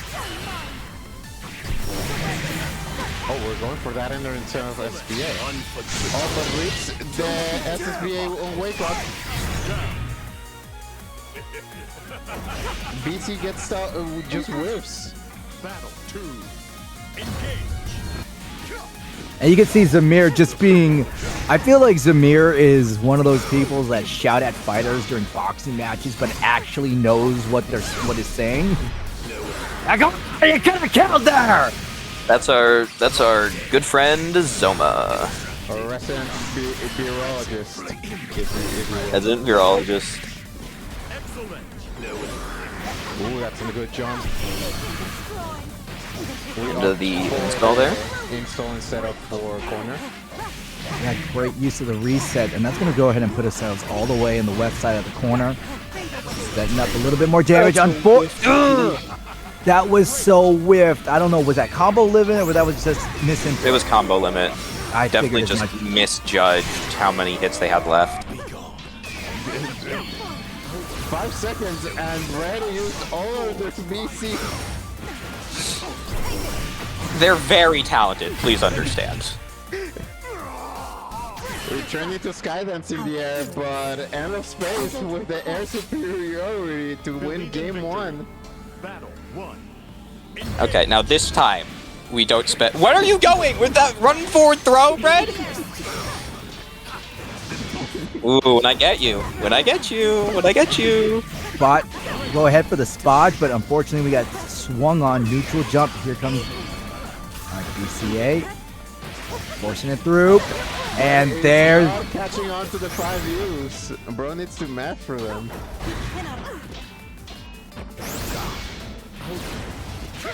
Okay, teleport. First will switch in the corner, throw here. Watch for the anthem. You know that they want it. You know they want the anthem. 7 backdashes. I counted, Bread. Brad really loves Tekken 7. What can I say? Confirm properly. Raging Strike, Raging Chain, guys.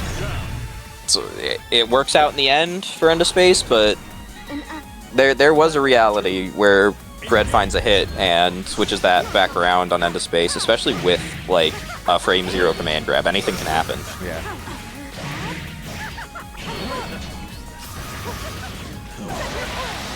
There's the 5U one more time up in the corner.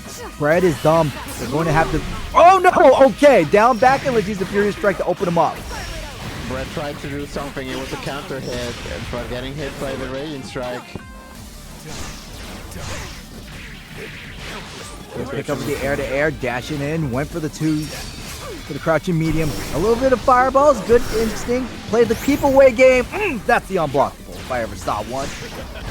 It's some good damage, but you really want to have more meter to just get your bit confirmed when you land them. Old reliable heavy jacket, target the fireball. What? One more time. We spot dodge. We brave countered. We brave countered. We brave countered. The input from the brave counter allowed End of Space to go through the unblockable without getting hit, and then punish with ultimate. Brilliant timing. Brilliant timing on that. Beautiful. Really good timing. Yeah, I was noticing some, definitely a bit of a choppier connection there at the end. Oh yeah, let's give it a Yeah. second there. Either way, Brett probably wants to take a second to like breathe it in. The matches have been really hectic. Like very much I like that word. End of Space definitely normally I feel like they've played a little bit slower, but they definitely just saw the rhythm Brett put on the table and they were like, I'm going to match your freak. and they have been out freaking Brett in their own rhythm. It's a great way of putting it.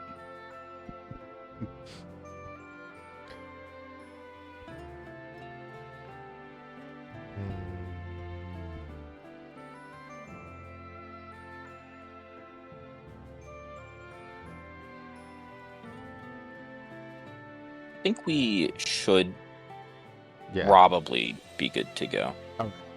Let's go. Is End of Space gonna close it out on a 3-0? Or are we gonna see the Bread comeback?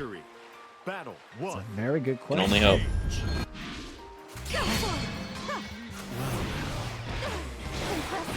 L. Okay. Nice DP on the 5U. Ooh, nice spot touch there.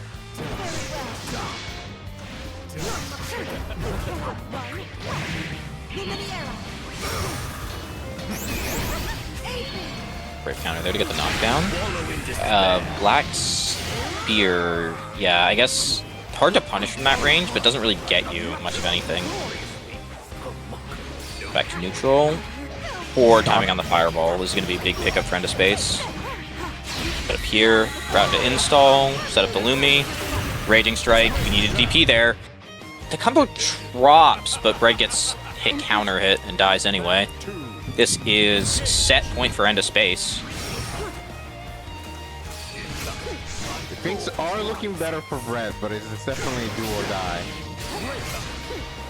Still though, Bread is dumb, is fighting valiantly, but at 0 games we need to put something really nasty on the table. The thing about End of combo and we just stood there and ate the 5U. Oh, Bread. Alt DP. Back. Again, caught out on these fireballs. Once Vera has the... And this base just seems to have a really good timing for calling his out, and that should be it. Yeah. And this time we don't drop the combo. We do drop the combo!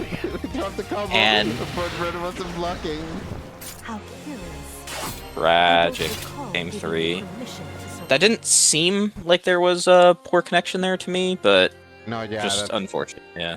Yeah, I think that was looking just fine.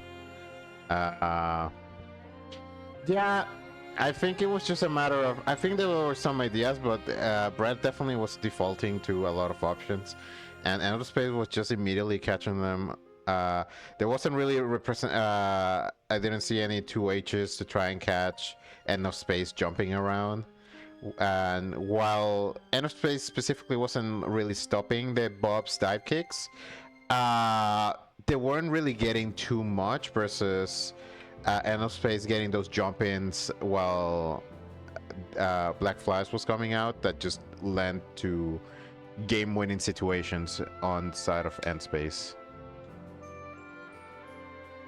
Still though, End of Space is just playing fundamentally sound and will be in grand finals on the winner's side, sending Brett is dumb to the lower bracket. Next up, we have Mech Warrior and Adol with T1 versus Lilipe right after. And that's the thing about MechWarrior. We definitely saw them start to put the pieces together on the Vasaraga offense, finding the little bit of that tempo to start establishing their, the avalanche that is Vasaraga. But cut too short, which is why we're in the lower bracket. So I'm wondering what kind of lessons have they been able to internalize from the last match they had until now. I think that one's for you, Lev, as the co-commentator. Yeah, sorry, I'm putting the names on the... You're good, you're good. Oh, yeah. Just give me a second to end this. Okay, yeah. Oh, wait. No, yeah, honestly, I feel like Adol has been playing well, but I also feel Mech probably is going to really activate in this side of the bracket more than anything. So it's a matter of how well Adol is going to be able to stonewall Mech's efforts from here. There we go. Okay, we're ready. From production side, send the Legend of Rackham. Yep.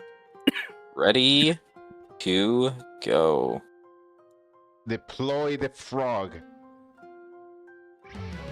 Vera versus Vasaraga.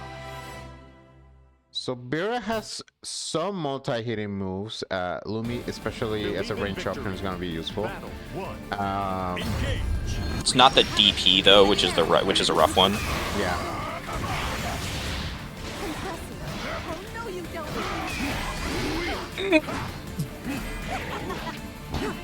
We're able to get a hit in when there was no armor.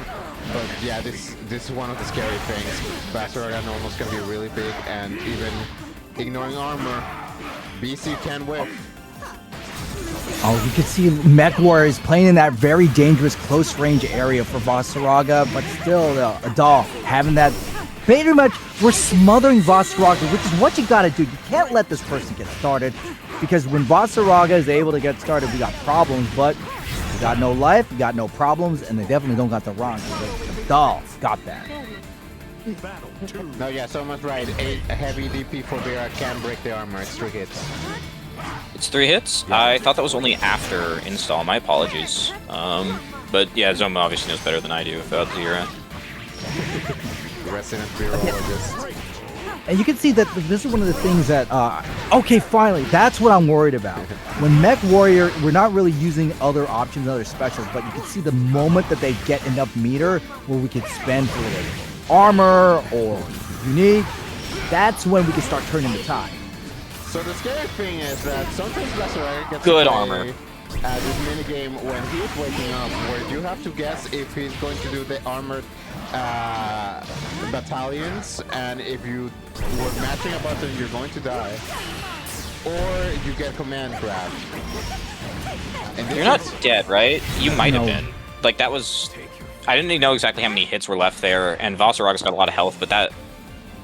Like, that move on counter hit, like, steals the catalytic converter off your car, so I'm not sure. I think it was just a little too far away from the wall in that instance. Ado getting hit with the, not the patty combos from Mech. I love the Patty combos. Patty, come home. I miss Patty. I miss Patty a little bit. Tried to wake up armor tackle, but that move doesn't get its hyper armor until like it doesn't get it on frame 1, so it's not like a super viable reversal. Yeah. That time it does work though. Yeah. Okay. I was gonna be like just Raging Chain, Raging Strike, your BP. We have system mechanics to help us close out round, guys. We have to use it. Life is so easy. Botsuraga JU? The 3 times I've seen that move in my entire life? I'm more surprised that part of the move hit than anything. The stomp, yeah, the actual like ground impact. King DDD up special. Savage Rampage knockdown, run up. Oh my god, no! Don't do this! Oh, no corner bounce. It all lives for now. Blocking the enhanced extinction. Adol playing it very close, trying to smother the Botsuraga one more time, but no, it's that mini game that you were talking about, Levy. This is what you were talking about. You don't it's like you have to, it's like Botsuraga has reverse Oki. Kinda. Reverse Oki. I mean, it's not as bad as like Launch Near, where it was like the same level of badass like JP Amnesia, just to give you some context. But it definitely can be really frustrating. The better outcome is just getting hit by the reversal, because it just doesn't do that much damage. Like, it's not too bad. He sets up armor, but like you can usually live with that. Yeah. Big damage, big crack, but no. Goodness, really? Okay. Yeah, the multi-hitting attack from Adol was able to stop it. Here's the command grab. Run up. I'm surprised it stopped it. The clash more got to me, really. I like the use of the armor right after the command grab. Oh, charge up, Great but no! spot dodge on the unblockable. Yeah, the Spodge makes sure that we caught it on the spot. Here comes the 5U one more time, crossing up, and again, putting it like peanut butter and jelly. Smother that toast, make him toasted, and cook him to a crisp. We mess up the punish, don't die. Okay. Little butt clenching there. Yeah. Little butt clenching, but we pull through. Wasn't sure exactly how that was going to shake out. After we dropped the kill combo. We're not in winner's final. We're really rolled forward in the round. Nope. That's crazy. We are in losers quarterfinals. Yeah.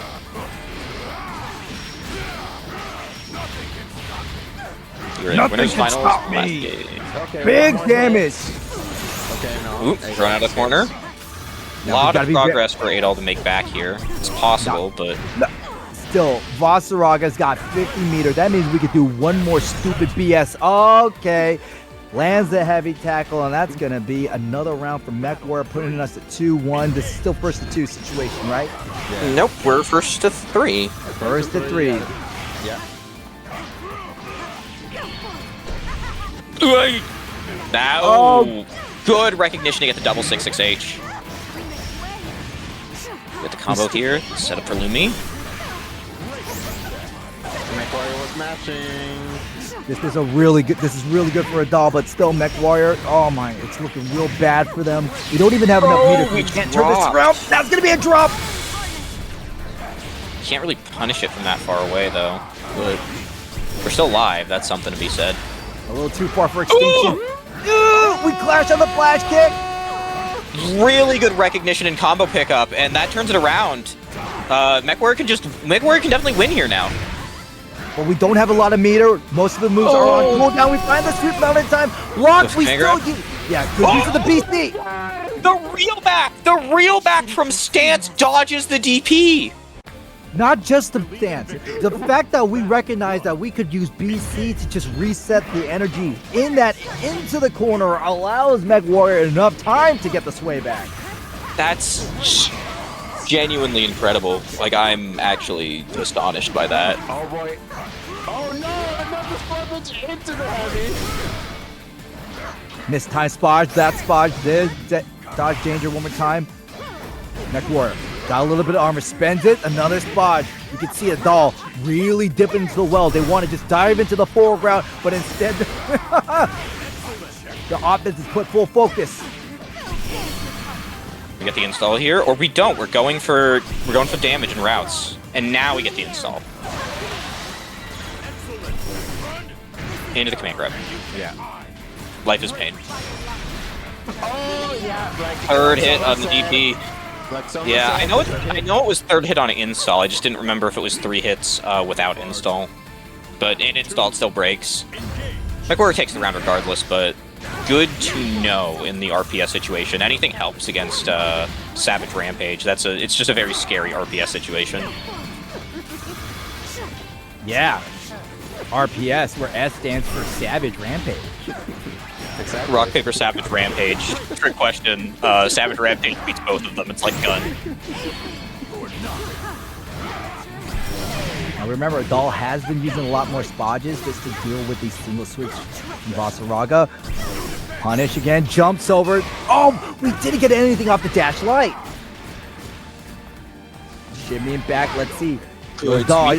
We're going to go ahead and move across the corner, jumping in. Again, we're not really believing in it, allowing the command grab, and we're up against the corner. And of course, Mech Warrior says, hey, I got the armor. Hit me one more time. Ah, the handshake. Armor's out. The handshake. Armor's out. That's punishable, but we don't Raging Strike. We didn't have the meter.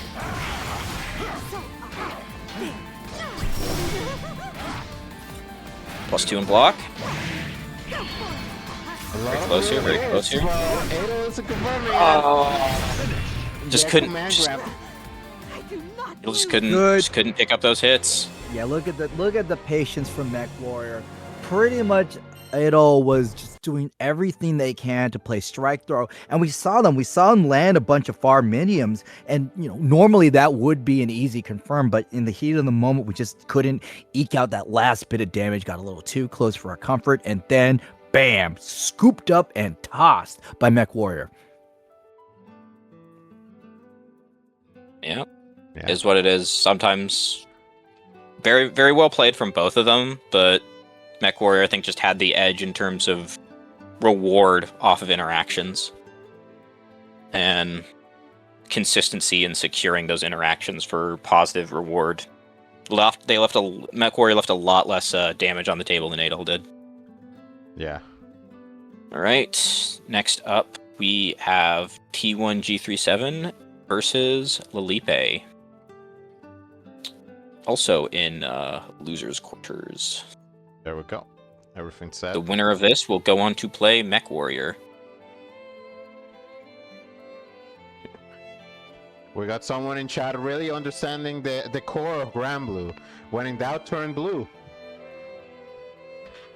So real. So real and so true, chatter. That's the truth of the song. Why is sky blue? Why is the sky blue? Vasaraga had 50 meter. Yeah, why is the sky blue? It's Sky got 50 meter. Yeah. Duh. And obviously, come 5 o'clock when it's sunset time, that's when we use our heavy variations. Right. We go through the ultimate first and heavy after. I like that one. Because we've already used the meter, so we have to use the heavy as a consolation prize. We have to. Yes. We have to. Yes. All right. Yeah, whenever you guys are ready. There you go. Yeah.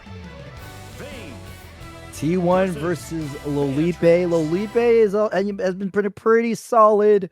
Beatrix. But remember, T1, as we know, master of the arm destruction. What are we gonna do? Armor destruction. When are we gonna do it? Whenever we feel like it. Set in the same tone as you, me, gas station sushi. Arm destruction. Bada. See, already he's got it. Vin's got he's got the Persona 3 colors. That's how you know. That's how you know we got the Lotus Juice. Come on. I've never seen anyone this excited over a 214L. Keep in mind, he did tell us he comes from Street Fighter. No. Furious pickup. Bubby, I'm actually My favorite character is Lil Wayne. I love Lil Wayne, but I love the brutal simplicity of an arm destruction, but not as much as Louis is gonna like that confirmation into the Skybound out, stripping him that player point away and facing rather close. And already we're seeing that you really, you cheeky monkey. Felipe! Felipe, no! Yes! Yes! Yes! Arm destruction! Arm destruction! You see, as a Persona fan, there's a move called Arm Chop, and with Rain, my heart is broken. My heart is broken, man. I'm so sad. I'm so sad. We're well of the Persona series. Heck, Bane is voiced in English by Seno Robinson. But what I'm trying to say is, Persona has Arm Destruction, and Granblue has... No, Persona has Arm Chopper, and... You got it, man. Mixed, man. I got him mixed up. We sit there for a sec. We definitely thought that Shield had a hitbox for a minute, I think. Yeah. Took us a second to realize. Cross up throw. Yeah, Lolipe is a big fan of using... Oh my god. We just kept swinging into it. Yeah. That's so unfortunate. Not gonna kill, though. No, too far? Yeah, blows through it, yeah. Super. You need to be on top of the shield for it to protect you. Yeah, MechWarrior's got it. Mass Destruction versus Arm Destruction. Hit him with the Lotus Juice. Oh my gosh. Got the light kick. With the DP, we're still advantage. Get the command grab. But more importantly, we are having ourselves an install. That means this Thunderbird is going to lead to even a bigger combo, which will be the ultimate, which will be the Skybound R. Could have gone for close heavy there again. I think Felipe leaving a lot of damage on the table, especially when you have Delta Clock. You need to be able to recognize it, because that lets you substitute out your mediums for heavies.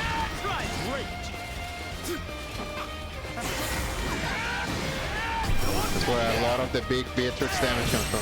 Oh no, not the arm check! Max range uncheck. Felipe might have just thought it would have whiffed, I think. Yeah. Fair. Okay. And Lolipe...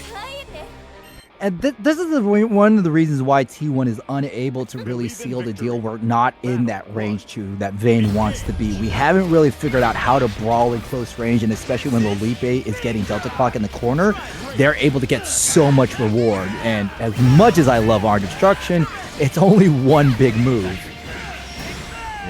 Right into the shield. Caught low. We got our little Tootsies caught. Good backdash to make the throw. Set up something here. Strike throw, double shimmy, went for the regular grab, did not even go for the unique. Good weight. Just the 2L. Just like, don't do that. Don't do that, okay? I think it just broke through the shield, but still traded with the heavy normal.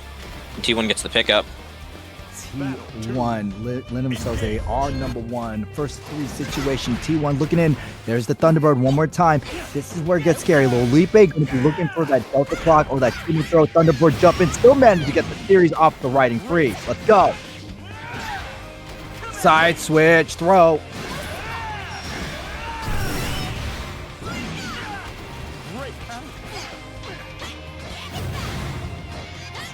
Grab an air. Start right there with the 2M. Yeah, I like that match. We weren't gonna let Beatrix just run crazy. Back up, back up, back up. That's gonna get you poked. Yep. You don't get cinematic, so you keep the BP, but that still sucks.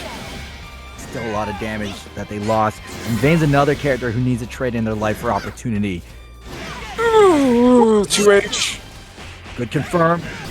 This should be the end of it as long as we get one more. We dropped it. We dropped it. Unfortunate drop, but we mashed. Good mash, though. There is a mash. You could really sense that's one of the things you have to understand when you are playing this game. When your opponent wants to go in for the kill, they are not looking for openings. They are looking to just deal damage. And when they do, you can pop them in the face with a basket button.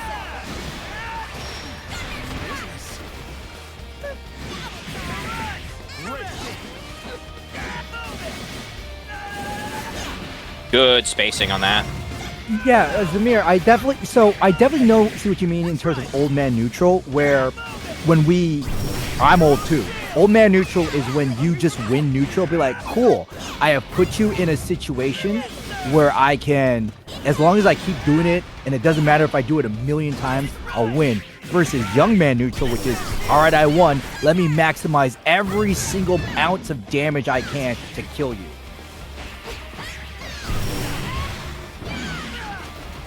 So we're in that range of health where Lilipo will just get free Delta Clock.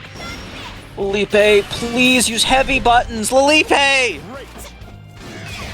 Why are we going close light every time? It scales your combo so badly. Definitely not a great way to balance the situation. And then, yeah, that's -6. You can just get crouch lighted for that. Life is pain. Life is pain.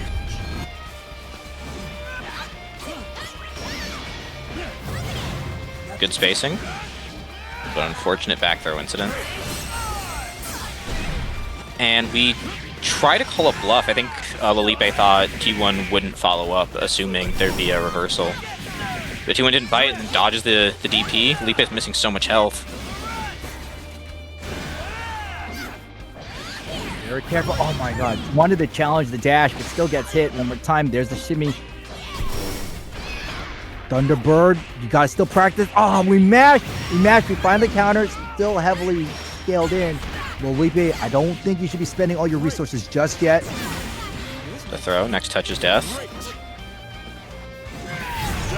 Good spacing there. Good spacing.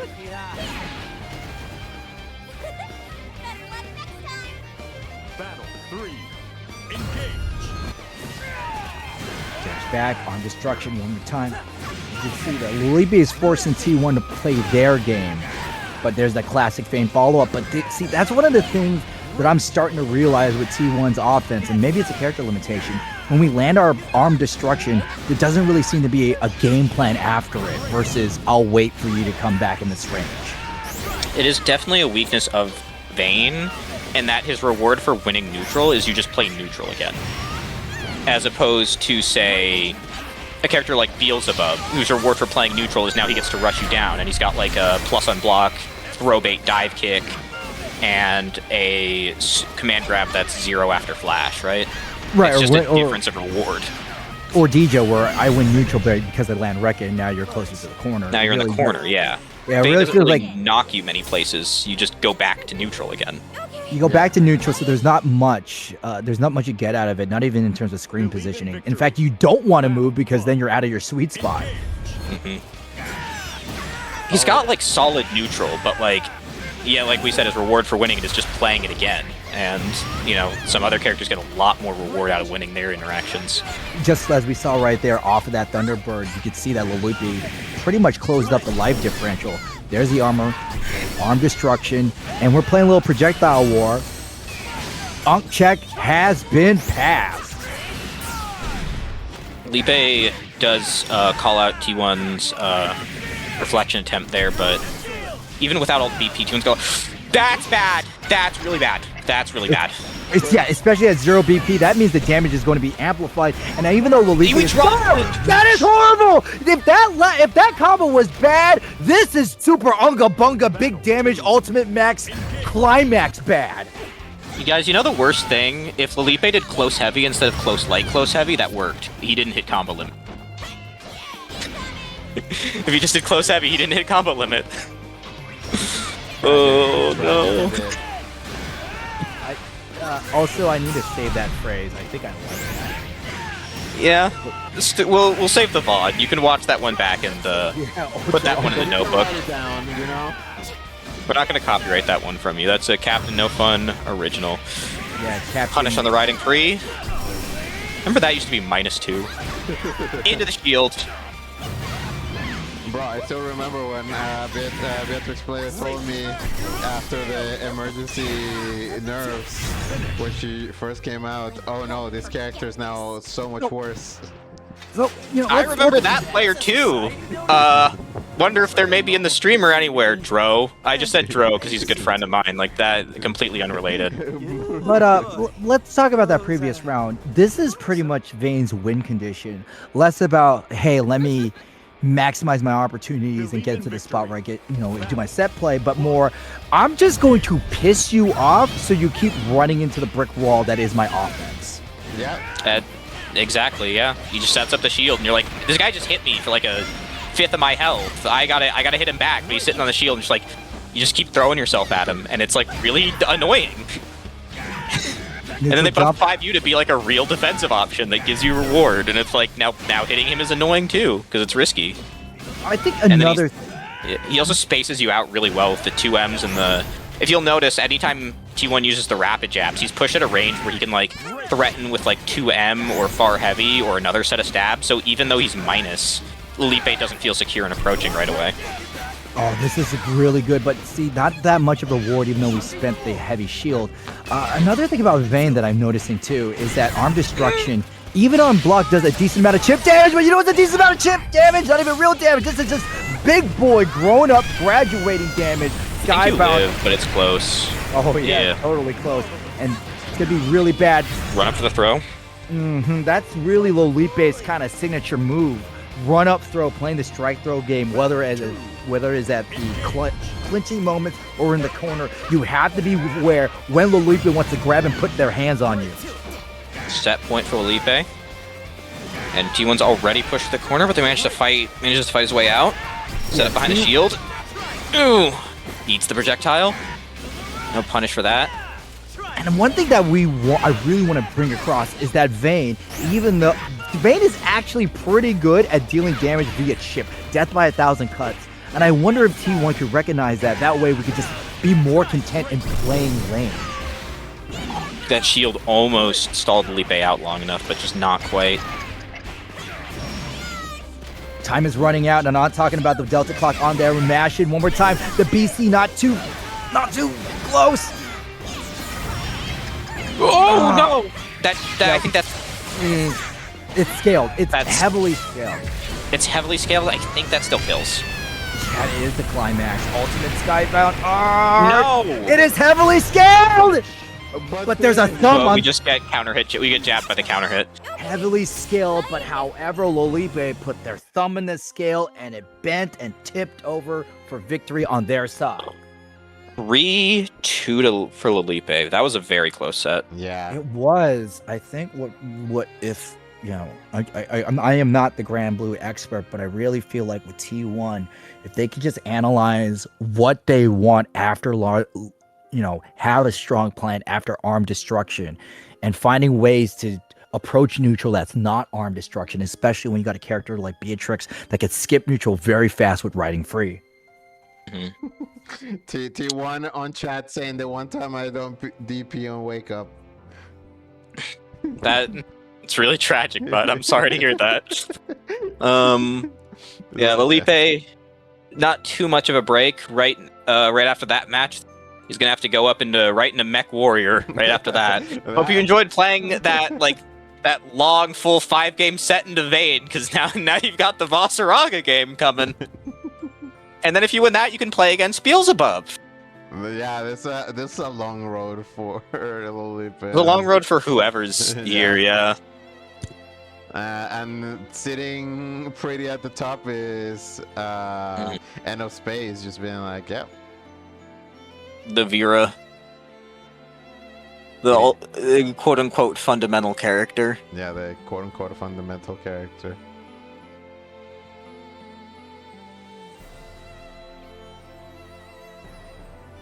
Right. Okay. Whenever you guys are ready, go on ahead. Yeah.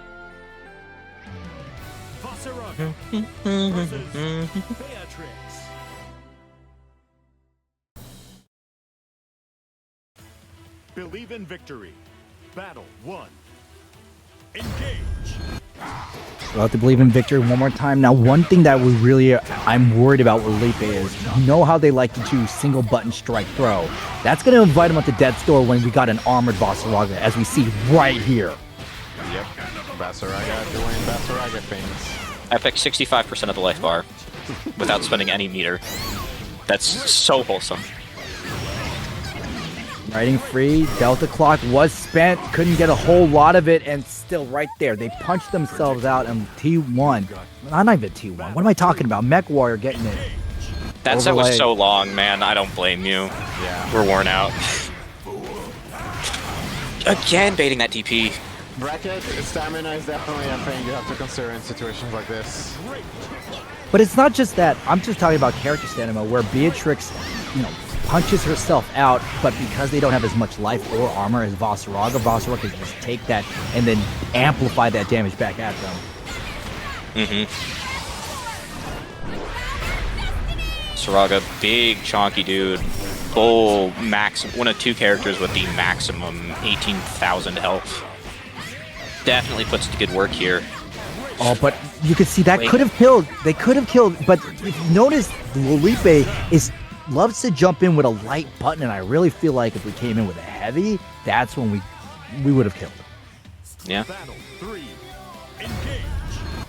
Yeah, A lot of affinity for those lighter buttons for sure. To their detriment as well. Especially, that's the thing, when you are jumping and you know your opponent's grounded, you should be hitting your heavier buttons, just because a jumping light, for me, is when you're anticipating an air-to-air or you want a button out to go out faster.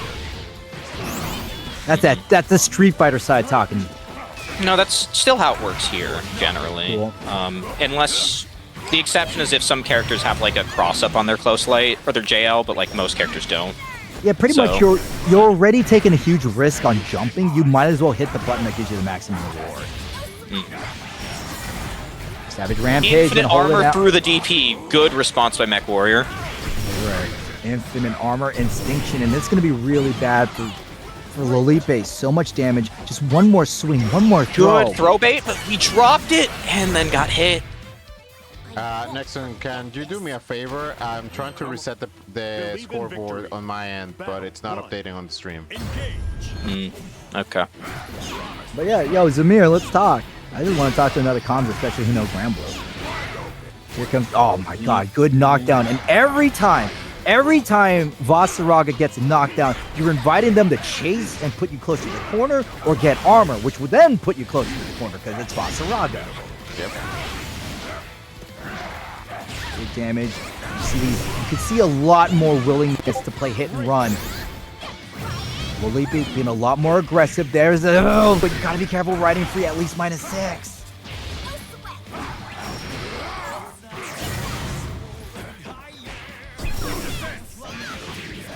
Okay, gets the reward in, and already we're just immediately cashing in the meter. It will amplify some of the damage sent Mech Warrior's way. So, oh, you cheeky bastard.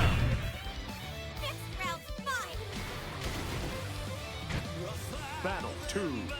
Engage.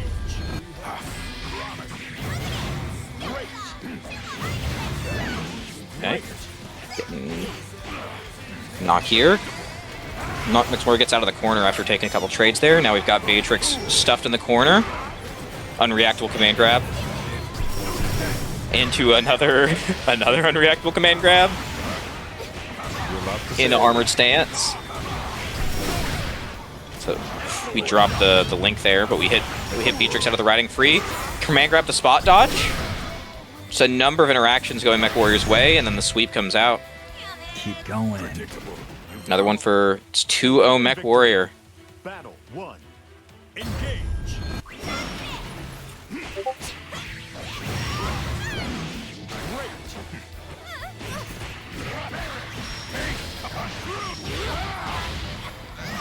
The Warrior with the momentum.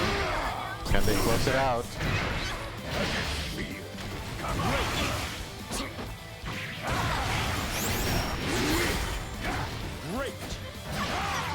Big buttons from Mech Warrior.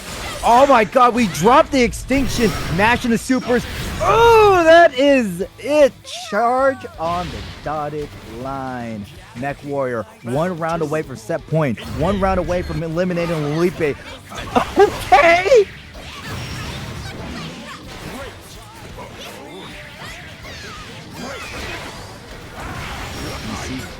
Keep the space in. There's the riding free. Too many hits to punch through. Unfortunate drop of the combo.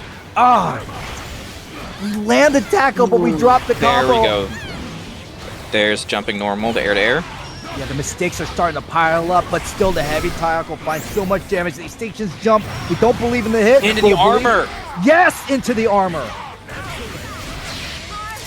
This breaks through. This doesn't cinematic, but that's going to get Mech Warrior off you just long enough. We bait out the armor tackle. We don't have enough meter, too. Down to a touch for both of these characters, and we aren't blocking low. Lolipe hanging on. What an unfortunate situation for Mech Warrior. We were at the game-winning, we were one swing away, and we didn't have enough meter to do the really big, juicy buttons. Tragic. Let's see if they can still close it out. Oh, we got counter hit there? How? From Vasaraga Heavy, we triple charge armor, Patty moment. That sweep hits? What? Big button, not fast That enough. time we're not going to let it come out. Here's the crouching light. Oh, you know. It's SBA. But it's going to be heavily scaled. It gets the BP, which is something, but Mech Warrior's enough time to wake up, set up armor, the reversal. 6XL to the armor, but that wasn't counter hit, so you don't get a charge heavy follow up after. I don't think we want to do the follow up there. You know. Jumping around and misses the throw. Mech Warrior's going to take that. Fly swatter. 3-0. There goes the fly swatter. Mech Warrior just getting more, just winning out these exchanges. Both of these, this was a slugfest. And when you're going into a slugfest, the person with the higher reward and higher health pool is always going to win. Okay, yeah, I'm trying to reset the scoreboard. Give me a second.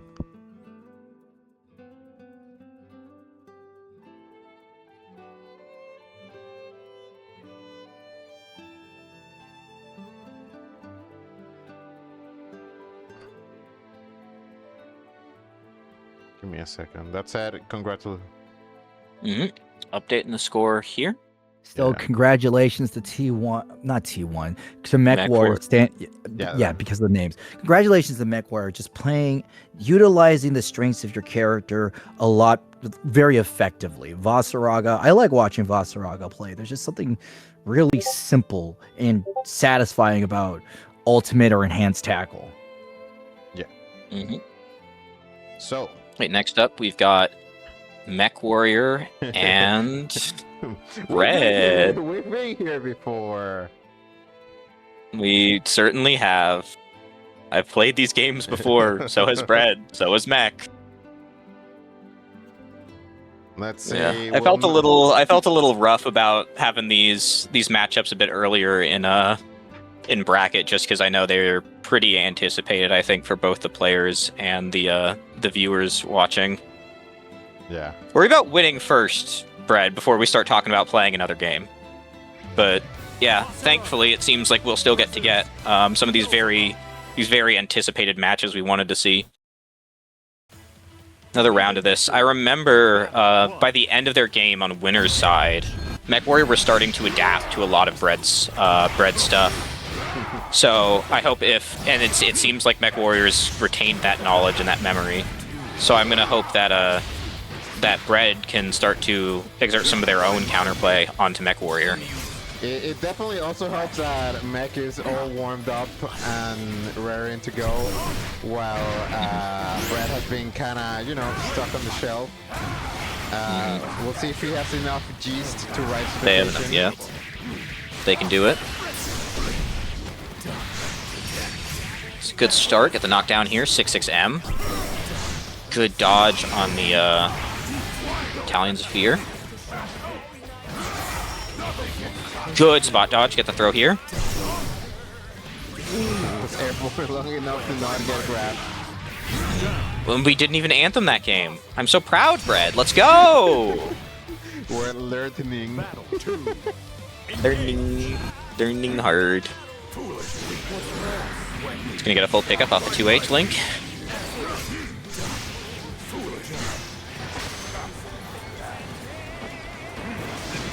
Super low. Oh, it's gonna Jailed in jump the in. corner, good throw.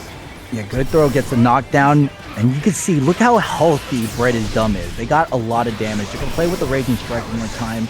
Chaos Caliber for one more knockdown, and They're reading Mech's defense so well, also. Oh my god. That was really good.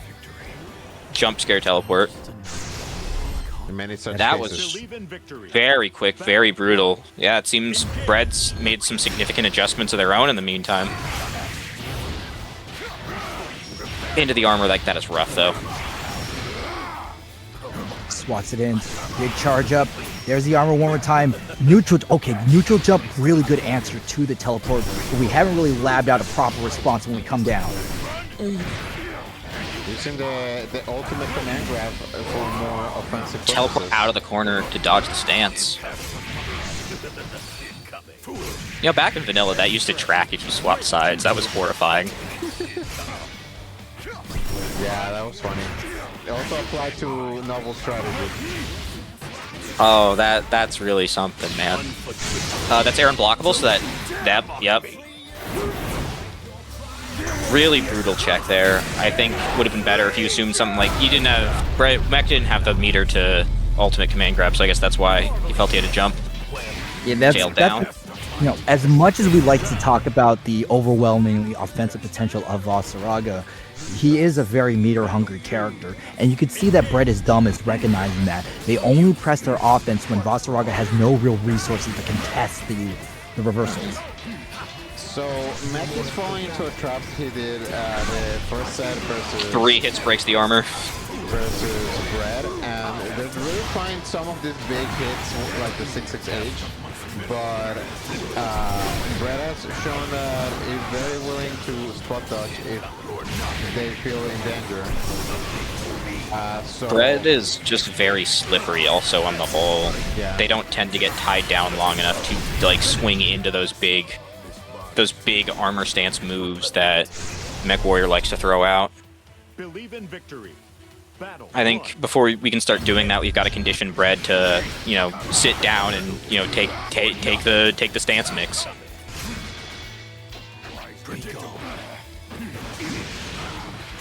A lot, also very quick buttons. There's the neutral jump over the dive kick, stomp him down, but still though, Bread is Dumb is looking extremely strong. Loses semifinals, that means, you know, one of these people will be going in to fight. To fight our resident Vera. There's a shoulder tackle, but again, the spot dodge.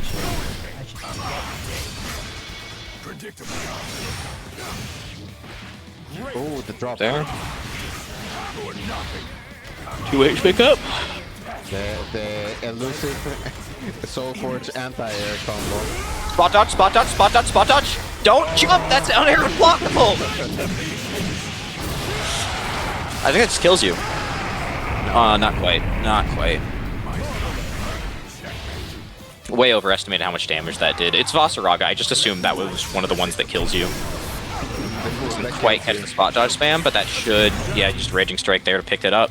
Yeah. Not to mention, and if you notice, especially in that last interaction with the SWAT, Bread is, Mech Warrior is pressing out of range. They're, the smoothness and their preciseness of this character is falling apart the further that this set goes.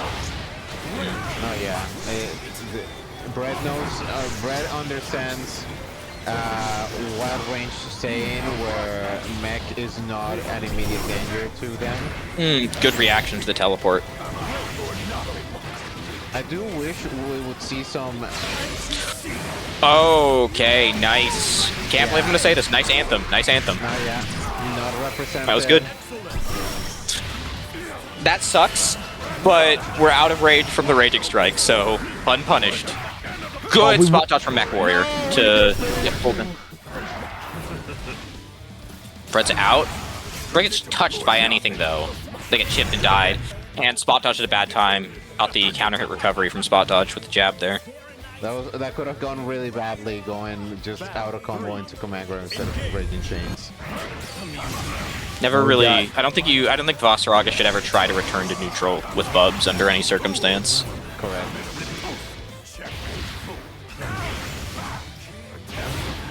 Oh my god. That's a counter. That's gonna get you the wall bounce for the full pickup. Instead, we're going to go for Oki instead of more armor. Drop out. But still, great damage from Bread is Dumb. Full damage did not let...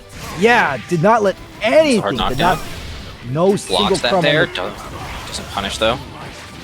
Good throw. That could have been a kill, I think. Command grab. Yeah, but not a lot on the table. It's so much distance, and that's the thing. Every time we land a command grab in neutral, that actually benefits Fred. But still, oh! What is going on, man? Armored for the unblockable into a 2L to win it.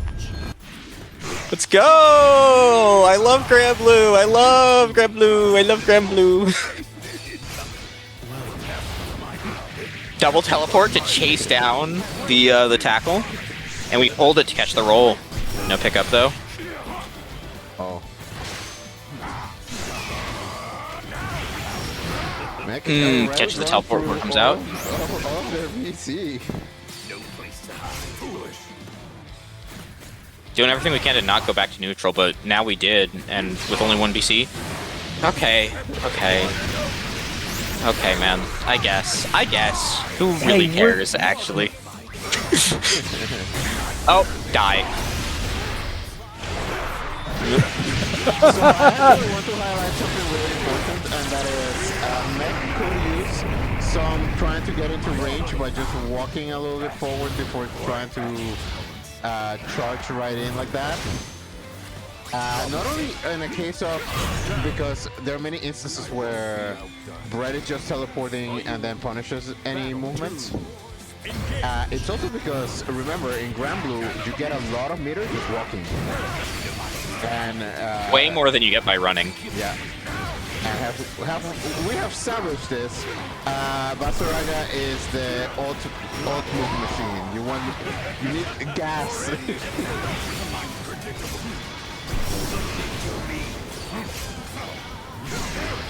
Good sway back to dodge the extended normal there. Thrown in the corner. Run out of our armor. No confirm. Good hit. Walking in. Oh, we there. tried to like stomp down on it, but the karma pulled us in too much, and I think that's gonna be No, combo limit. Supers through? No cinematic though. And then, unfortunate, yeah. Going into armor stance there means you can't spot dodge and you die. Yeah. That was a lot And better, but Brett takes it. Yeah. Like, we're starting to readapt to what Bread was doing, but it just took too long, Yeah. unfortunately. I think the main... So that put... Oh, yeah? sorry. You first. No, you finish. You were actually commenting on the match. Go ahead. So the main 3 thing hours is in. just, yeah, I Should be think burnt Mech out by is just committing too heavily into a move right out of when we're back into a moment where both players can do a move. So that's just letting Brad, that already is very comfortable being the defensive player in this match because they can just zone Mech away. And it becomes a lot easier to just be like, I'm just going to react anytime I see you do anything, because it was a constant loop of like the battalions came out, it would be out of range, get grabbed, thrown into the corner, there would be teleports, there was just not a lot of, I know you're not gonna react to this teleport and I'm gonna be able to hit you from behind. You need to actually give sometimes just walking forward into, hey, I'm getting into a range in which I can kill you, is enough of a point where you might force Brett, even though that on the defense, to actually do something, and that is the key to actually winning a match like that. No, Yeah, well said. it's not so much empty time, Mech. It's just take your time approaching and don't do committal things, because using your battalions, you're committed. You cannot do anything else. You're doing battalions. You go into stance from too far away, you're stuck on stance. That is literally how the last match ended. You were stuck on stance. You couldn't spot dodge the black flies. The main thing I'm just saying is you gotta try, especially early on, just let me take space forward to threaten my presence. You don't even need Soul Forge sometimes. It's just a matter of you're on my range. You have to now think. That's just my perspective on it. Anyway, Nixon. No, you pretty much covered everything I was gonna say. Just like I always, people have heard me always preach, just do less. You know, Sequoia posts that meme. Is learn to sit back and like not observe. Not everything needs a reaction every now and again. In that situation there, I think at the end, the problem more was what you said, committing to an option that meant you couldn't reflexively dodge the projectiles or do anything. In that situation, you had to do something, but I think you still need to leave yourself flexible in these cases. Pick options that don't necessarily lose immediately to something your opponent can. Exactly. But yeah, no, you covered it very, very intelligently. So yeah, and coverage. So gonna be End of Space versus Bread is Dumb. in our grand finals. We're at at the very end of the bracket, ladies and gentlemen. If you don't know, Bread has to win 6 matches. First 3 matches to reset the bracket, and then 3 more if they want to graduate from brand new Skyfarer. Otherwise, End of Space. It's been so long, Brad. We can't keep you locked in here for another one. I definitely have seen Bread in the final 2 grand finals a number of times, but they just haven't been able to get the big one. It's so heartbreaking. They just need to win one more. We're so close. Bread living. I'm feeling like tonight we have a strong chance, even though Bread, they're on losers. Bread their play is, and their adaptions have been very strong. I think we're close. Yeah, Bread is living out the plot to no exit. Hell is other Granblue versus players. If you're on Good chat, old DP. If you're on chat cheering for End of Space, say Beer Nation. If you are cheering for Bread, say Bread Nation. Bread Nation. Bread Nation versus Vera Nation. Yeah. Why must we make our queens fight, Vera Nation and Bread Nation? Why are we making our beautiful queens fight, Levy? Because that's how they both get stronger. Damn. His writing is this fire. Pulled in by the karma, and we just press after. Oh man. Teleport past the Lumi. Teleport past the Lumi again. I'd maybe like to see End of Space react to that a bit better by holding their ground in those scenarios. Good outspacing on the farm medium. Now you get unblockable. Ooh. They got hit, but End of Space timed it to get hit by the projectile rather than the unblockable, which is definitely preferable, I think, in that scenario. Yeah. Now you're chipped out, just any one touch, yep, like that. Even if you block it. Takes the first round, very quick, brutal game 1 to open up our grand finals. Bubs really needs to farm by finishing each game and getting the cape back up just to throw it away. Here we go. Black Flies really doing their best to lock down End of Space. End of Space forcing to use the Brave Crystals, but still, Bread is Needy just, karma. Yeah, look at this lockdown pressure that we're having. Brilliant, genuinely brilliant job of holding down the Granblue zone. Sitting right under, when you got your opponent pressed in the corner, you sit right under the timer and you just start throwing out normals. Okay, yeah. Again, really good Anthem. Really good Anthem. Where'd Bread go? Where'd Bread go? You're not allowed to pull other players onto the cap. You have to play your own matches. What happened? What happened to Bread? The gist is rising. The gist is rising. The voices left. They left them. The symbiote leaving Eddie Brock. The power of nothingness. The voices are gone. Leaving Eddie Brock.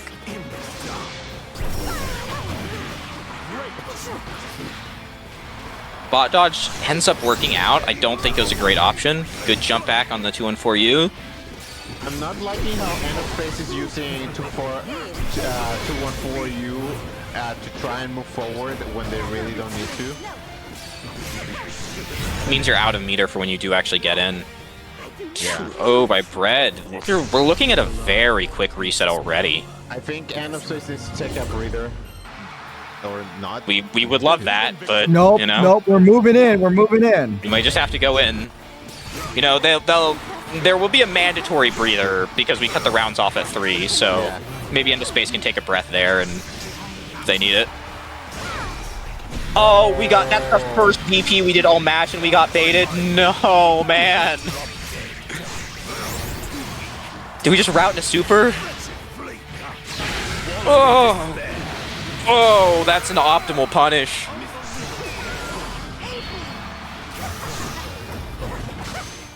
Dodge. Dodge. Such an uphill battle. I don't think End of Space can really do anything here. And yep, chipped out. That's just so impossible, genuinely. I think something that would really help end of Space right now, considering the ranges that Brad wants to be in to do their zoning. Ultimate Lumira, I feel like would be a really good choice just to pin down Brad for a second. Or force them to teleport. Yeah. Not again! Ooh. The drop. The drop, but it leads to a baited Brave counter. Almost might have been, in some ways, better. And then the Anthem here, now you have no BP. It's looking like a reset. Well, at least this is a pretty fast reset. Oh, zero Brave points. Forgot. I forgot. My bad, guys. All right.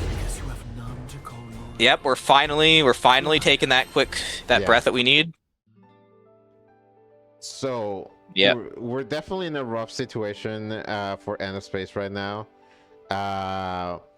I would say the main thing is there's still a very clear pattern. Of course, it's not a particularly easy one to navigate in terms of getting through all the black flies and everything. It's just a really strong zoning, especially for a character like Bira. But I definitely do think we need to use just our basic movement to actually close the gap a little bit. We're using a lot of mirror with attempts to like lunge forward with 214U that are 6XL, a lot of 214U, a lot of yeah, just committal moves, and it's the same thing with that happened with Mech Warrior. You're making a move where you're just stuck on that, and Brad is more than happy to see you commit to an option and then just punish you for it.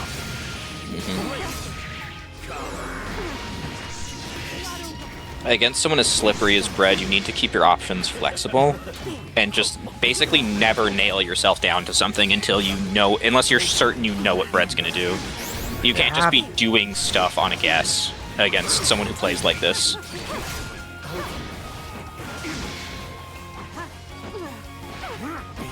I think one thing that Brad definitely does do is you can get a good idea of what Brad is planning to do, very much based on on how much meter he has, because there are a lot of habits there where it's like he'll definitely be wanting to wake up with a super if he has the meter for it. If they have 100 meter, yeah.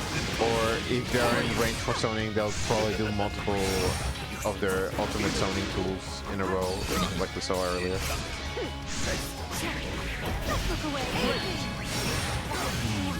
Dive kick if they've got the cooldown ready. Unblockable if they hit you with the fireball, yeah. It's a rough flow chart to like try to beat out, especially if you're inexperienced, but it is like a chart you can follow. There are responses to it. Oh my god. Teleport past Lumi. We dropped the combo that could have been killed. We jumped, I think. No, we didn't. We pressed a button or stood up. Or that's just gonna kill. did nothing. Yeah. So End of Space is getting stuck in this where they want to throw at Lumi, but they're only doing the normal versions of Lumi and they're just too slow for what's going on. So it immediately just creates an opening for Brad to immediately punish End of Space and get a bigger lead. Ultimate Lumi would be preferred, or just approaching normally. You don't need to go through with Lumi. There's a question if you don't even have to approach either, if you can't just like sit down and wait for Brad to try to rush you. You know, sit down back, jab a teleport, or DP a dive kick. Establish to Brad that you can wait. Again, it's a problem of just being active all the time. Misses. Too slow to react, though. Take advantage of those opportunities. Good MVP. Yeah, what an irony. The one time where you actually played past it to see the mistake you were not able to capitalize on. Brad! That's mean. That's mean. Ooh. We just standing still? What happened?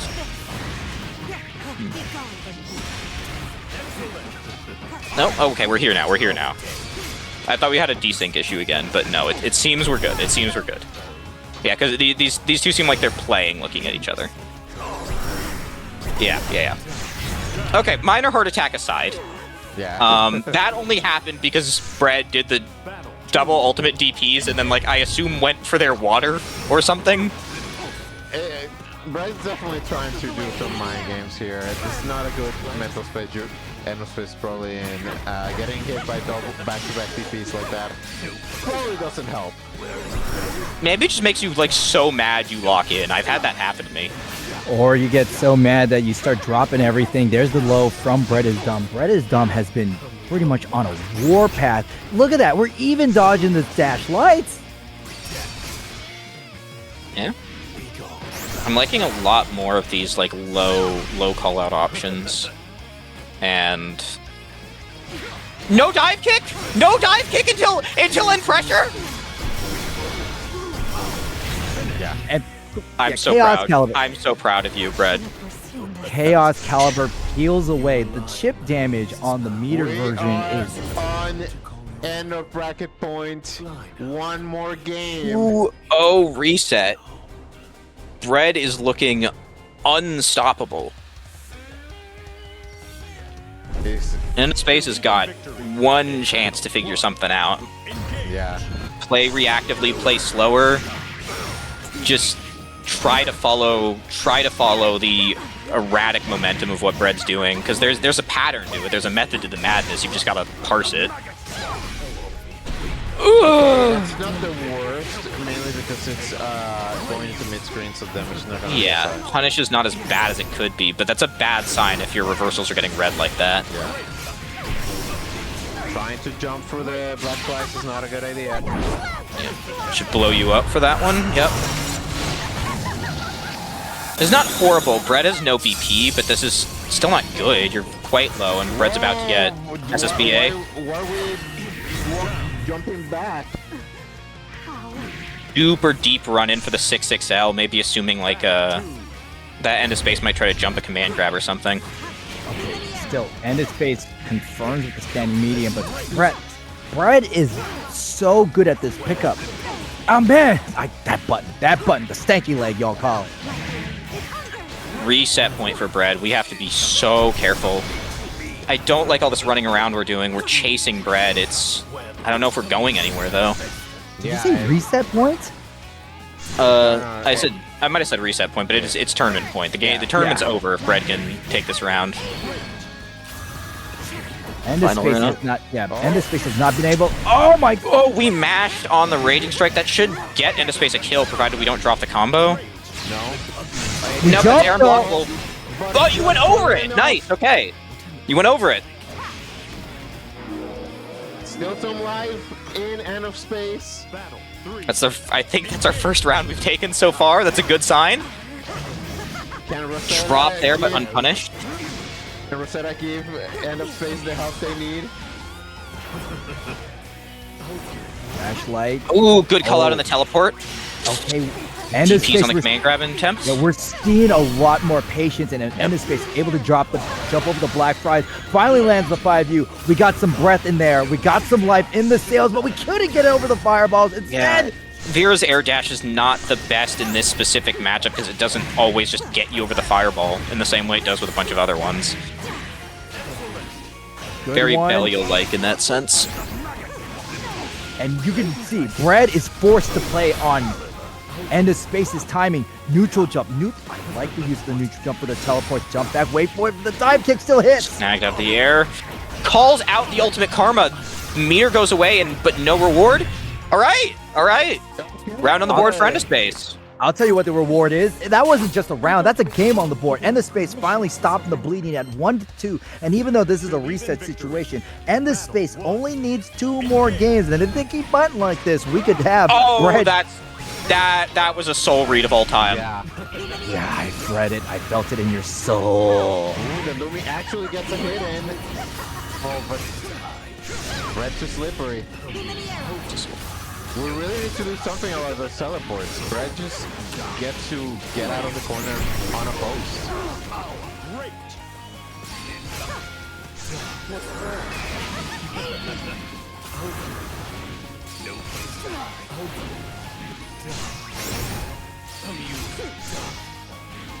Very risky to jump the black flies. You could get stuck in the air. Ultimate. Oof. I'm gonna fast end. And the space is real low. I think we blocked this, yeah. But no punish. Maybe we felt unsure in trying to punish that, but again, we're back to tournament round. And the space has got to win another 2. They might be able to, though. They're playing a bit more stably than they were before. I think winning that round has done them some good, but we're pushed full screen again. No, Brett doesn't have a lot of resources. We're sitting on 77 meter for End of Space. End of Space finds the challenge. There's the DP.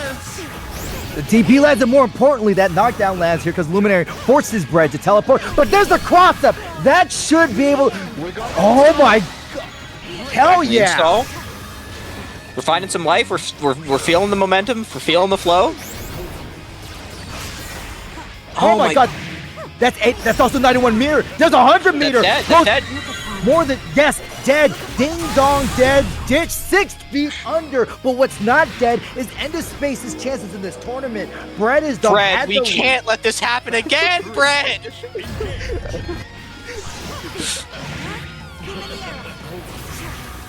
Is End of Space actually still in this? I think they are, man. I think he is. I think he's doing it. Being watched over the Rosetta buff. We got install. Is Brett gonna be able to correct, or is he gonna sink like a souffle right at the end? Let's go, Brett. I think never say never. I think in this scenario. Whoop. Tag there. Tag there, off the dive kick. No, from the medium. Be careful, both people have 76 versus 100 meter. Bot dodge the meter. Brett's out now. Probably not going to build enough charge back to dodges the DP, but anti-air with a 6-6M. Interesting. There's the BC. Good news. And then you got It's 2-2. Brett, please take a second. Please take a minute, Brett. Please think. Please take a deep breath. Deep breaths about this one. Take a deep breath. Okay. Deep breath. Deep breath. Deep breath. Okay. It's gonna be a reverse sweep. Okay. Believe in victory. Okay. So A reverse sweep in a sweep from loser's side into a reverse sweep after the reset Yes. would be genuinely insane. We've had a lot of really funny interactions in this bracket tonight. Maybe that's what happens. Let's see. We get the install. It's not a good sign. Anytime End of Space has the install, Brett ends up losing the round because End of Space can just keep up so much better. I think you went low and you blocked here, yeah. Oh, but no confirm. No confirm. 2-4 was down. It's still not good though. We're run up DP, and we're just spot dodging on defense. Set point for End of Space. Tournament round. Come on, Brett. Not like this. Not like this, Brett. End of Space certainly feeling themselves. Luminary not really much of a factor. Black flies out in the screen, and there's that jump Over the Chaos Excalibur. That's really bad. Especially when we have 75, 83 meter. Are we going for the 5? And we did the command grab. Oh, We I did called that! We did the Vera Classic. It's not just the Vera Classic, it's the End of Space Classic. End of Space also has 100 meter with a Furious Strike. We're going to go ahead and cinch it in one more time. No, Stabilize it. we messed up. We flubbed the combo. Scaling's too bad there. No! No! The choke into going for Anthem at the wrong time. Damn. Well, End of Space. You takes said it. You said 3, 2, You the said it. grand final And set. accept your just That rewards. was something, man. Oh no, bro. But first of all, congratulations to End of Space for winning tonight's Grand New Skyfarer. I can already hear. You hear that? That's Soma popping the champagne. Oh no, wait, never mind. For a hashtag Vera win. Hashtag Beer Nation, I guess. No, I liked a lot of what I was seeing. You can tell very quickly how things start shifting. Yeah, I'm dead. I don't blame you. You have to. That's exhausting, Yeah. man. Yeah, that's so rough. Stressful. Yeah. So on the side of End of Space, what I would say is, you could tell the difference in how the set went the moment End of Space started getting those installs. But I think that also reflects on the fact that End of Space needs to really work on their neutral and navigating through zoning when they are normal Bira. Because it was very, very, very frequent that if there was no install, End of Space just didn't know how to navigate the Black Fly zoning. And to be fair, it is strong zoning, especially for someone like Bira. But again, like we said with Mech Warrior, you have to use your basic movement. You can't just launch yourself at them with special moves. Walking is very powerful. It gives you the meter you need to be able to kill your opponent, especially if you are being zoned. You want to make the damage you get count. On the side of Brett, I think you have shown great gameplay tonight. I know it's rough, but you can at least be happy that we were very pleased with a lot of the gameplay you were doing. I will say you have to be a little bit more careful with how you set up your fireballs, because multiple times you were getting jumped in while you were trying to just set black flies in your flowchart. And also, I don't think I saw a single non-meaty to age to anti those jump-ins. So that's really something I think you should work on, because that's some you need to really be able to control the airspace to make your zoning count. Yeah, my only real expansion on that is like learn what the layer 2 is. You had something going there from like where you changed up what you were doing largely the same stuff in your rematch games against Mech Warrior and in the first most of the grand finals. With what you were doing, there was enough of a change up that it was throwing people off, but it's still a lot at the end of the day, a lot of the same, like dive kick, jump back dive kick pressure. I think the just work is focusing either more on fundamentals or more on building up a layer 2 to fall back on when the layer 1 is getting you like torn up a bit.